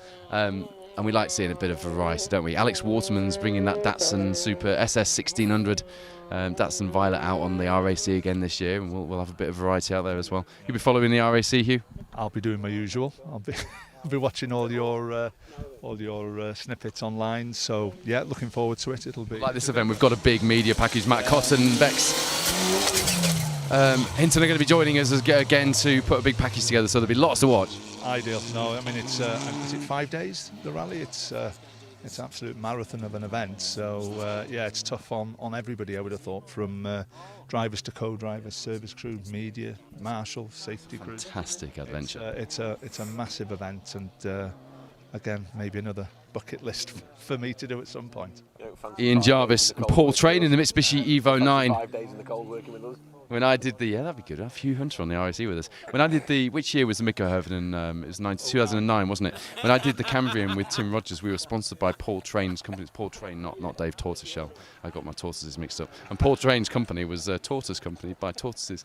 And we had told you yesterday, we had a tortoise on the bonnet of our Micra doing the Cambrian. Paul Train co-driving in that Mitsubishi. Richard Owen Morgans, Daniel Johnson alongside, returning to the wheels off the ground. It's quite good. You get to this part of the entry, and usually you get less air, but there's still big air. No, there's still people having a go at this this late stage, but which is good to see because it keeps it interesting to watch. I simply mean because at this part of the entry the cars are generally a bit slower anyway, so they won't get as much air. But that was well done, wasn't it? No, he was he was going really well. In fairness, a bit of air over the jump here, and that was good. We do like to see that. It's one of rallying's kind of iconic symbols, isn't it? Rally cars with 4 wheels off the ground. Yes, absolutely. Yeah, I think if you're a driver, you always want to try and find a picture of yourself with all 4 wheels off the ground. So yeah, it's exciting to watch. Scott Morris is watching in Shropshire. Can't wait for the Woodpecker next week. I bet neither can we. You see Jeremy Packer, Glyn Thomas through in their Fiesta R2. Well, the turbo cars, although it's actually the car itself is one of the earlier Model R2s, but it's got a turbo engine. Yeah, Marty Booth watching from the Isle of Man, a very sunny Isle of Man. It's very sunny here as well. Ian Park watching from sunny Pachuca. Where's that? Come on, you're a well-travelled, learned man, Hugh. Where's Pachuca? No idea. Ian Park, where is Pachuca? Where is that? Has he spelled that right? I don't know. Has he spelt that right? Ben Friend is looking forward to the RAC, of course you are. Former British historic rally champion in the All Glass Mark II, another fast man in the BTRD as well, another of our fast youngsters in the historic car. Jamie Forrest, there's a name we both know well from the BTRDA. Great coverage, enjoying himself watching this. Bring on the RAC, and the Track Rod and the Moulton. We're on both of those as well. Paul Marshall watching with us still. He was going to be out here photographing with his rally photography page next year. Who else have we got? Damien Cole's got bored now that we're not getting his title numbers wrong. I think you probably heard it yesterday and thought, do I comment or don't I? I'm surprised I didn't get a sarcastic message. You know, my spell checker put an apostrophe where there shouldn't have been one, and I'm big on grammar. I did an English degree, for God's sake. And Damien actually sent me a message on Facebook correcting my grammar. No way. You can always rely on. I said I'd let myself down. You can always rely on DC. I thought that was hilarious. Simon Crook enjoying the coverage. Good night and banter from Hugh Hunter and Paul Woodford. And of course Mark James and Matt Jackson as well, who at 2:45, Clewerdog. I wasn't far off. I'm getting better. That's one I really struggle with. Most Welsh pronunciations after 15 years nearly of doing this. I'm not too bad with it now, but that one, no. Aaron Evans and Donald James in their escort there. Oh, Pachuca, if I'm saying that right, is in Fife. It doesn't sound like it's a Scottish name, does it? Does it? It doesn't. I was thinking it was a badly spelled Welsh name. I know, it could well be. I don't know, never heard of it. Pachuca, I haven't heard of it either. We've learned something, haven't we? Yeah, I missed that yesterday, that we had a Mark II RS2000 with its plastic nose cone. I absolutely love those. Colin Davies, Lucy Wilding alongside. I do love RS2000s. It reminds me of the old Tour of Britain, the Jerry Marshall and Roger Clark photo at Cadwell Park with the 2 RS2000s. Oh no, it's a later one. That photo's Mark 1's actually. Sorry, I'm just nerding out again. I've got my bobble hat on. Bobble hat on again, Paul. Phil Bramwell actually rolled his eyes at me. He rolled his eyes at me. We're here because we love cars. That's why we're here. Martin Lloyd, enjoying the coverage. Good to have you with us. Simon Crook said there's really good insight from Hugh. I agree, and one of the nice things about having somebody of Hugh's level alongside us, most of us will never have the privilege of driving the cars that Hugh has driven and indeed drives at the moment in the championship or compete at that level. We get a feel for what that's like. Effie and Thomas, Dewey Davies in the Mark 1 RS 2000. There we go. That looked a lovely car. Talking of Mark 1s, we haven't seen Phil Mills. Phil Mills today, have we? No. Should we have?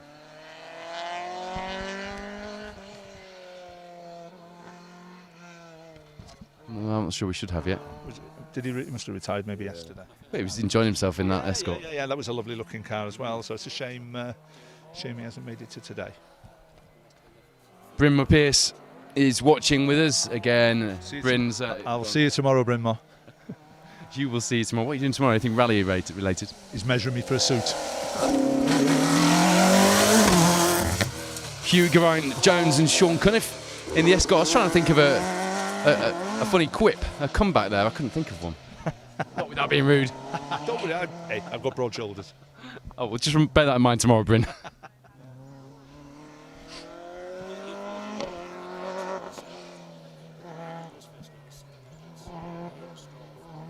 Caitlin Abbey-Jones is... oh, there we go, a bit of a plug. We don't mind cheeky plugs on this coverage. She's watching from Carmarthenshire, loving the coverage and pleased to see all the crews going well, running their wiring harnesses. Beagle Automotive. So big up Beagle Automotive. Phil Bramwell's... Cheeky plug, like it, wiring company. Brilliant. Cheeky plug. Brilliant. Wiring harness company. It was accidentally brilliant, Phil, but I don't mind being accidentally brilliant as long as I'm brilliant. It's better than smelly peanuts. Well, yeah. That's a bit that we don't want people watching back.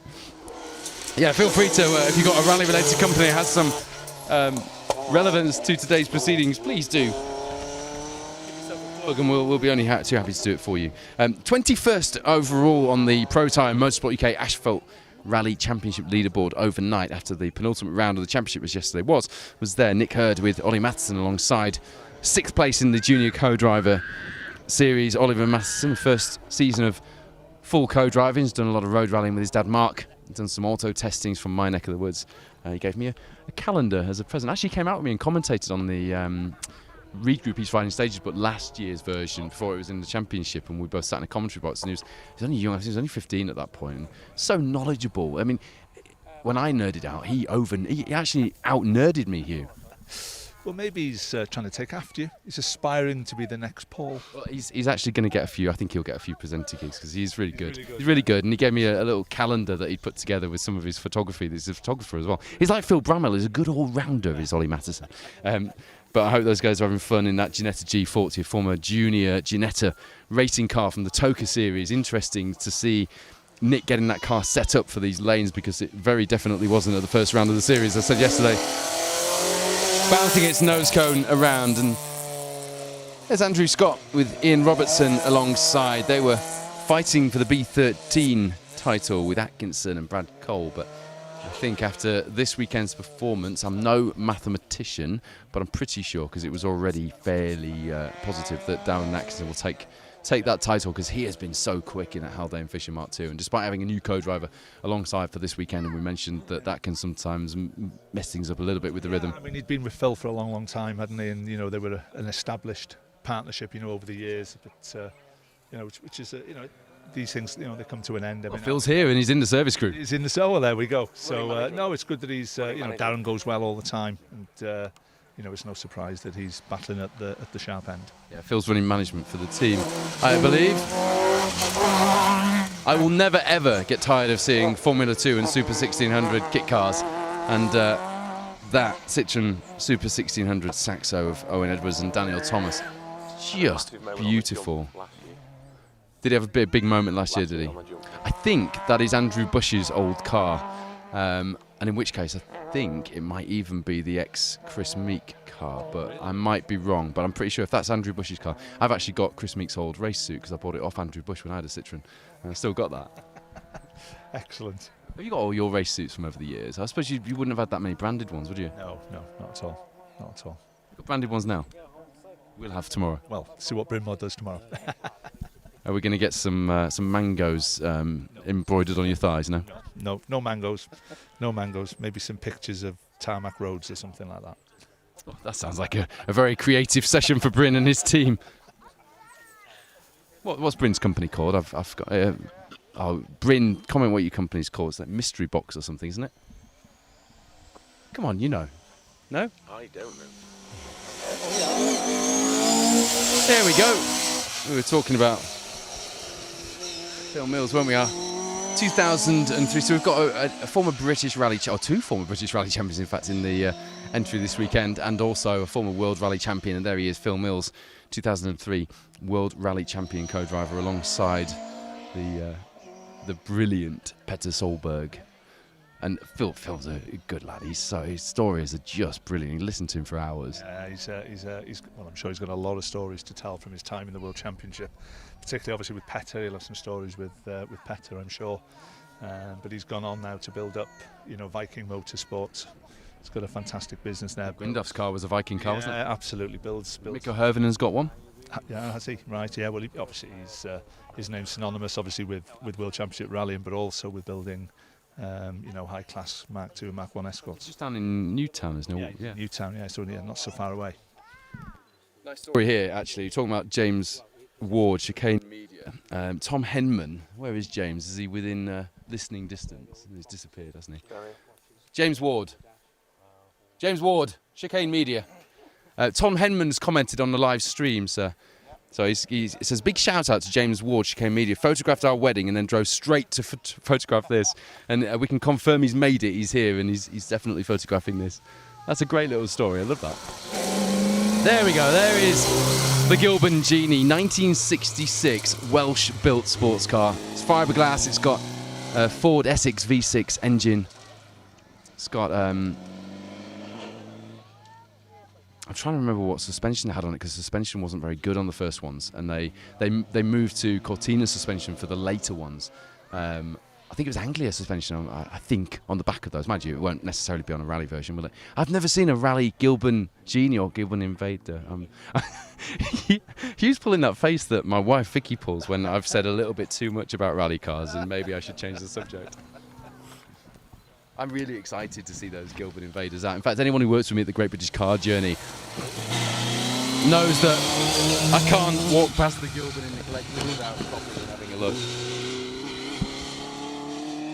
Great cars and a nice little bit of Welsh heritage out here on lanes that have a bit of Welsh heritage about them also. John Rossiter, Leston Pearn in there. We mentioned it yesterday, the square headlamp grille Mark II Escort. Proper road rally looking car, that. Ocean Price has got I'm sure his road rally has got square headlamps on it still, hasn't it? I think it has, yeah. I think it's blue, is it? Four-door with a black mini lights on it. Yeah, that's it, yeah. So that's a nice car as well. I love that our reigning British rally champion is a road rally boy and still road rallies. It's going back to his roots, isn't it, where it probably all started for him, to be honest. So, it's good that he still, loves maybe even competing at that level, considering where he's been. And we've been on lanes like this. Actually, these lanes in that road rally car. 100%, yeah, 100%. Yeah. Your mate in the car 1 minute and Stefan Prevo the next. Yeah. Mad, isn't it? Yeah, Phil's a good point from Phil Bram. Mate in the car 1 minute, Stefan Prevo, one of the most formidable co-drivers in the World Rally Championship history, alongside you the next. Fantastic. Raymond McCabe is watching from Catesbridge, County Down. Know where that is. Kevin James watching. Kevin James has just simply put Lee Morgan. I don't know if Facebook prompts you to write certain things when you're on the live stream, like, why don't you say this? It has suggestions. So maybe you're just all clicking the suggestions. Like Phil Bramall. Just Phil Bramall. I walked into that one, didn't I? I tried to search for Phil Bramall on Facebook yesterday and I managed to write his name in my status instead. And he rang me and said, why have you written my name?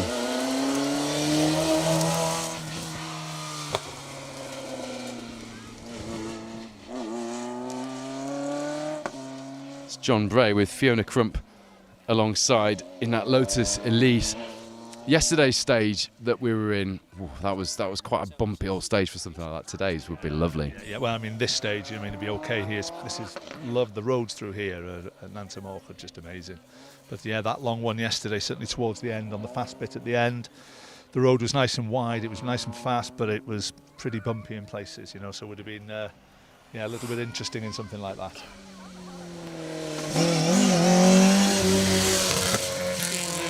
Well, West.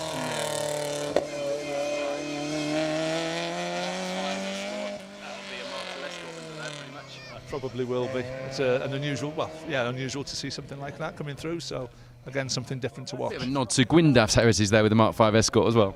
Yes. Mark James was telling me stories of the Rapid Fit Escort Maxi on when he hit that tree stump on the RAC, where Robbie Head also had the same tree stump, and Mark was the one who interviewed him afterwards. It's like if you search for Gwyndaf Evans, it's like his third most searched for moment in his rally history. It's horrible, isn't it? You have a fantastic record of achievement in rallying, and people search your accidents. Rob Hughes has got an interesting comment. He's got a 1725 Crossflow in his Moggy. That's not his Cass. That's his Morris Minor. Wow. I mean, a Crossflow engine on a Cat would be cruelty to animals, but a Crossflow engine in a Morris Minor is anything but. We're all about that. Gareth Parry, Lewis Griffiths alongside, having a bit of fun this weekend. They were chucking that Peugeot around yesterday, and I just wonder if co-driver said, I don't want you to spend this when we sat in here, because it's very thin doors, and they seem to have reined it in a bit today. Actually, yes. It's called Lightning House Motorsport. That's it, yeah, Lightning House. Mystery box is close, isn't it? The mystery box name is available, should you wish to use it. Matthew Curzon with Gareth Short alongside. Hello to Harry Forrest watching with us. Richard Arnold. Harry Forrest is watching from sunny Skipton. Damien Cole's back. Someone's told him we've been talking about him again, and he's come to check what we've said. Vicky Hicks says, go John Bray. Tim Samuel's watching from Tenby while spectating on an Ironman. That's about as close as you get me to an Ironman as well. Yes, I fancy you must be a bit of an athlete. You've always been in shape, haven't you, doing the rallying? Are you serious? You not do cycling and things? No. I'm not built for... I'm built for comfort, not for athleticism. I am built for comfort. Gary Hathaway says these roads were well used in the early 70s as well. Wow. In the days of the motoring news road rally championship, they must have been some sights and sounds. Florence Butler watching with us. Hello to you. Michael Thornton enjoying the coverage while shaking off COVID. Sorry to hear that, mate. Hopefully back to full health to compete at Melbourne and York next Sunday. Shout out for the event and organisers of that rally.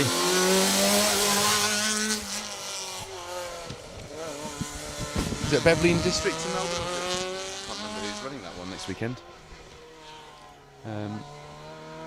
That's Gethin Price, Stephen Brown alongside in the micro, and indeed Mark James has got Matt Jackson alongside him in the other stream. So when you're watching Clerwood later, 2:45 this afternoon. Yeah, it's getting there. I look at you every time just for validation now. Do ask Matt Jackson about micro kit cars, and he won't stop. He'll just keep going, and Mark will have to literally just turn him off eventually. Make sure you do. We've got plenty of live coverage for you this afternoon. Not only have we got that stage for you at 1:45, we're going to be back live with you as well. Yeah, about 4 o'clock here in Nanty Moch again. We're going to have a different location for you in roughly the same sort of area. We've got an idea of where we're going to go, and it's going to be good. And then we'll be live again at the finish in Aberystwyth later on this evening, as you see Paul Jenkins and Lucy Gutteridge. Now, that is the car that allegedly did a really good donut last night in the town centre. So when we watch it back, that's what we're looking for, the Escort there, number 97.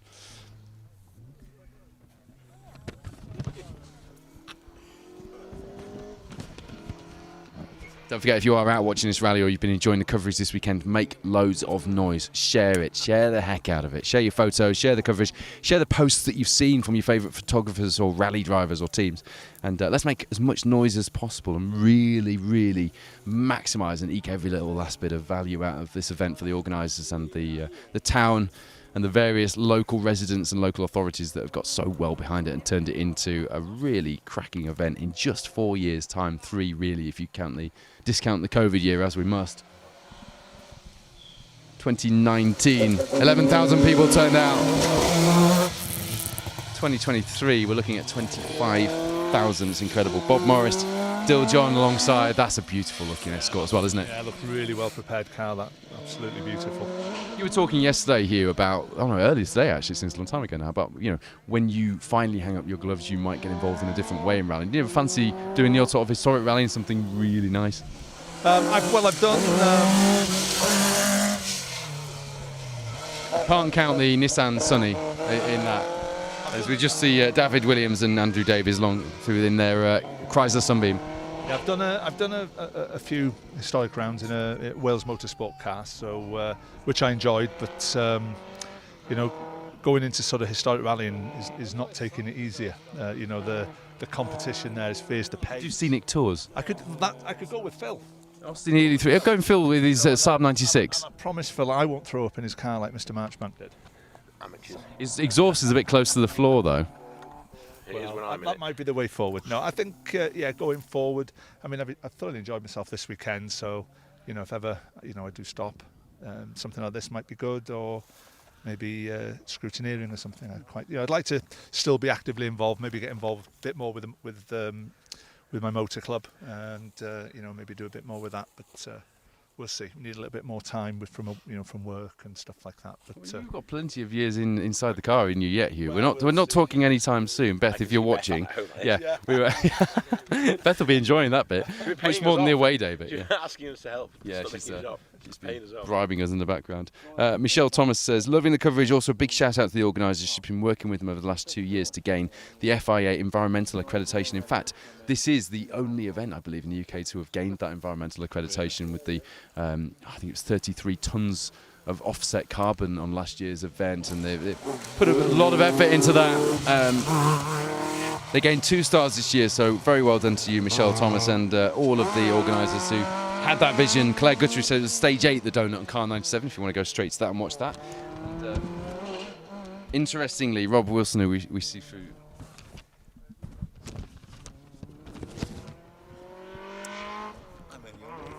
No, you're not, Steve. You're absolutely fine. Honestly, yeah.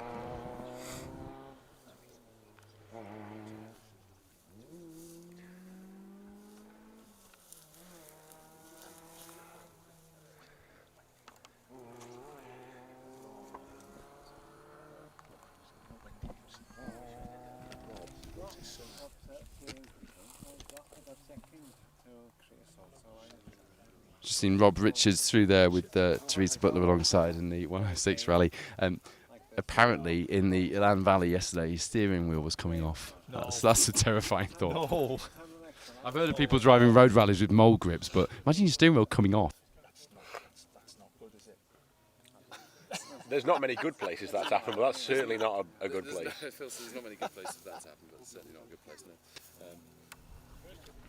Toby Down says Damien Cole can navigate pretty well as well. Had a few class wins in his A30. I never had Damien down as a navigator, Hugh, as you see Jonathan Davies and Dylan Davies through in their GTI Peugeot 180. I wasn't aware he'd ever done anything like that, to be honest. I thought he'd only ever driven, but no, good on him. Dark horse, Damien Cole. Anthony Clark watching from Barbados. Not only that, he pulled an extra championship out of his hat earlier, didn't he? He did. Just added another one in there. Stephen Thomas Morgan's enjoying the coverage. He's watching it at sunny Pennygroves in Carmarthenshire. Mike Pugsley with Mark Clatworthy alongside in there. Oh no, it's the Mark 1 Escort RS2000. That's more like the RS2000 I was thinking of from the Tour of Britain days. But they did do it in RS2000 Mark IIs as well a few years later, just to qualify that earlier point. Yeah, it's okay. Warren Martin's watching from Dexter in Michigan again, joining us today. Always enjoys these telecasts. I like that. That's a good word. That's another way of putting it. I'm going to use that word. He enjoys these telecasts on Sunday mornings over here. Well done, folks. Good to have you with us, Warren. And thank you for the word. I'm going to use that.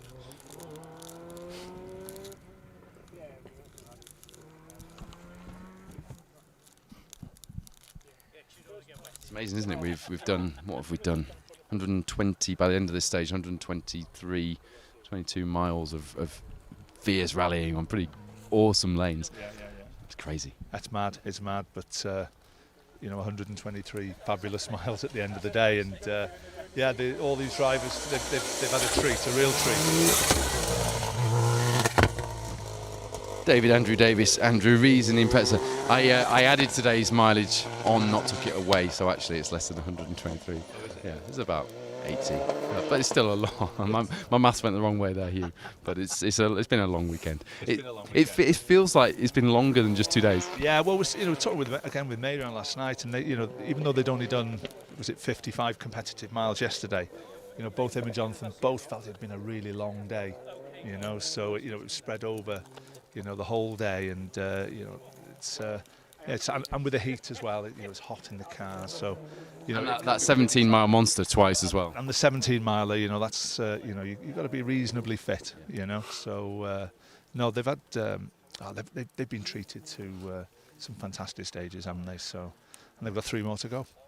Bonnie Papper's joining us on the coverage, young co-driver from the Isle of Man, and she's looking for a seat on the Woodpecker, I believe. So if you are looking for a co-driver, maybe get in touch with Bonnie. She says, "Happy Sunday, Paul, Hugh and Barney." She's watching from work. We did the behind-the-scenes feature at Special Stage, and I normally bring Barney Bears with me because the kids used to have them when they were little, and a bit like baby wipes. I just feel like Barney Bears will be with me forever. You need to try them now. I did try to bring some with me, but we went to Tesco, and Mason will agree with me here, although Kev Papper, Bonnie's dad, doesn't believe me. Tesco didn't have any Barney Bears in. They'd run out of Barney Bears, probably because we basically promoted the hell out of them with a Special Stage behind the scenes, and everyone in North Lincolnshire went out and bought Barney Bears. That's exactly why the world is out in Barney Bears, all to do with Special Stage. You're welcome, Barney Bears. So yeah, we don't have any Barney Bears with us actually. They're like basically bear-shaped sponge cakes with chocolate and milk fillings. Really wanted you to put the mic under my mouth then when you were talking about Barney Bears, because I didn't have a clue what you were talking about. A bit like the Gilbert Invaders. I was worried you were going to put the mic under my mouth. I was going to go, I don't know what you're talking about, Paul. You're not here for your Barney Bear knowledge, don't you worry, you. That's the first, and I believe now the only of our running Land Rovers, certainly from what we've been told. We lost 2 yesterday. I think we lost another one earlier. That's George Martin with Jack Bean alongside in the Defender Wolf. Yeah. Nice to see that there's one still going. There we go, Mason with the goods, showing Hugh what a Barney Bear is. I won't tell you what producer Wayne said when I handed him one, but Bonnie's actually genuinely disappointed, look, that we don't have any Barney Bears with us. I'm really disappointed myself. I mean, they did have some in Tesco last night when we were having a look round, but we were rushing to get out before it closed, weren't we, after the final stages. Oh, look, there's 2 Land Rovers. Look how excited we got then. I tell you what, Keith Harvey was the 2nd Land Rover on last year's rally with Josephine Harris alongside, and you can probably see why. That was great fun. We had to wait an hour and a half to see the best car through. That was amazing. I can let that moment hang just so he can clip it nicely when he goes back and watches that bit back later, and he'll play that back and it'll be on his social media. Yeah, great to see the Land Rovers actually out, because we did think we only had one left. Oh my goodness. The Land Rovers are super rallying. That is Danny Hedges, who won the Land Rover Challenge on last year's rally Ceredigion, and although it wasn't quite as spectacular as Keith Harvey through there, I probably think that was a bit quicker. They are bizarre to drive. I enjoyed driving one. I said the Series 2 Land Rover the other day, but to chuck one around here, I mean, they've got a steering box that's so wazzy it makes a Mark II Cortina feel precise. You've never driven one, have you? I've never driven one, no, but I would imagine it would be interesting. You drive the great-great-great-great-grandson of them, don't you? Land Rover Discovery. Yeah, well, I do, yes. It'd be, that was a bit of a poetic leap, wasn't it? It was a bit, but and that would probably be easier to drive around here than that thing. Yes, well, you've done it. Well, I have, and I've done my usual and clipped a chicane, but there you go.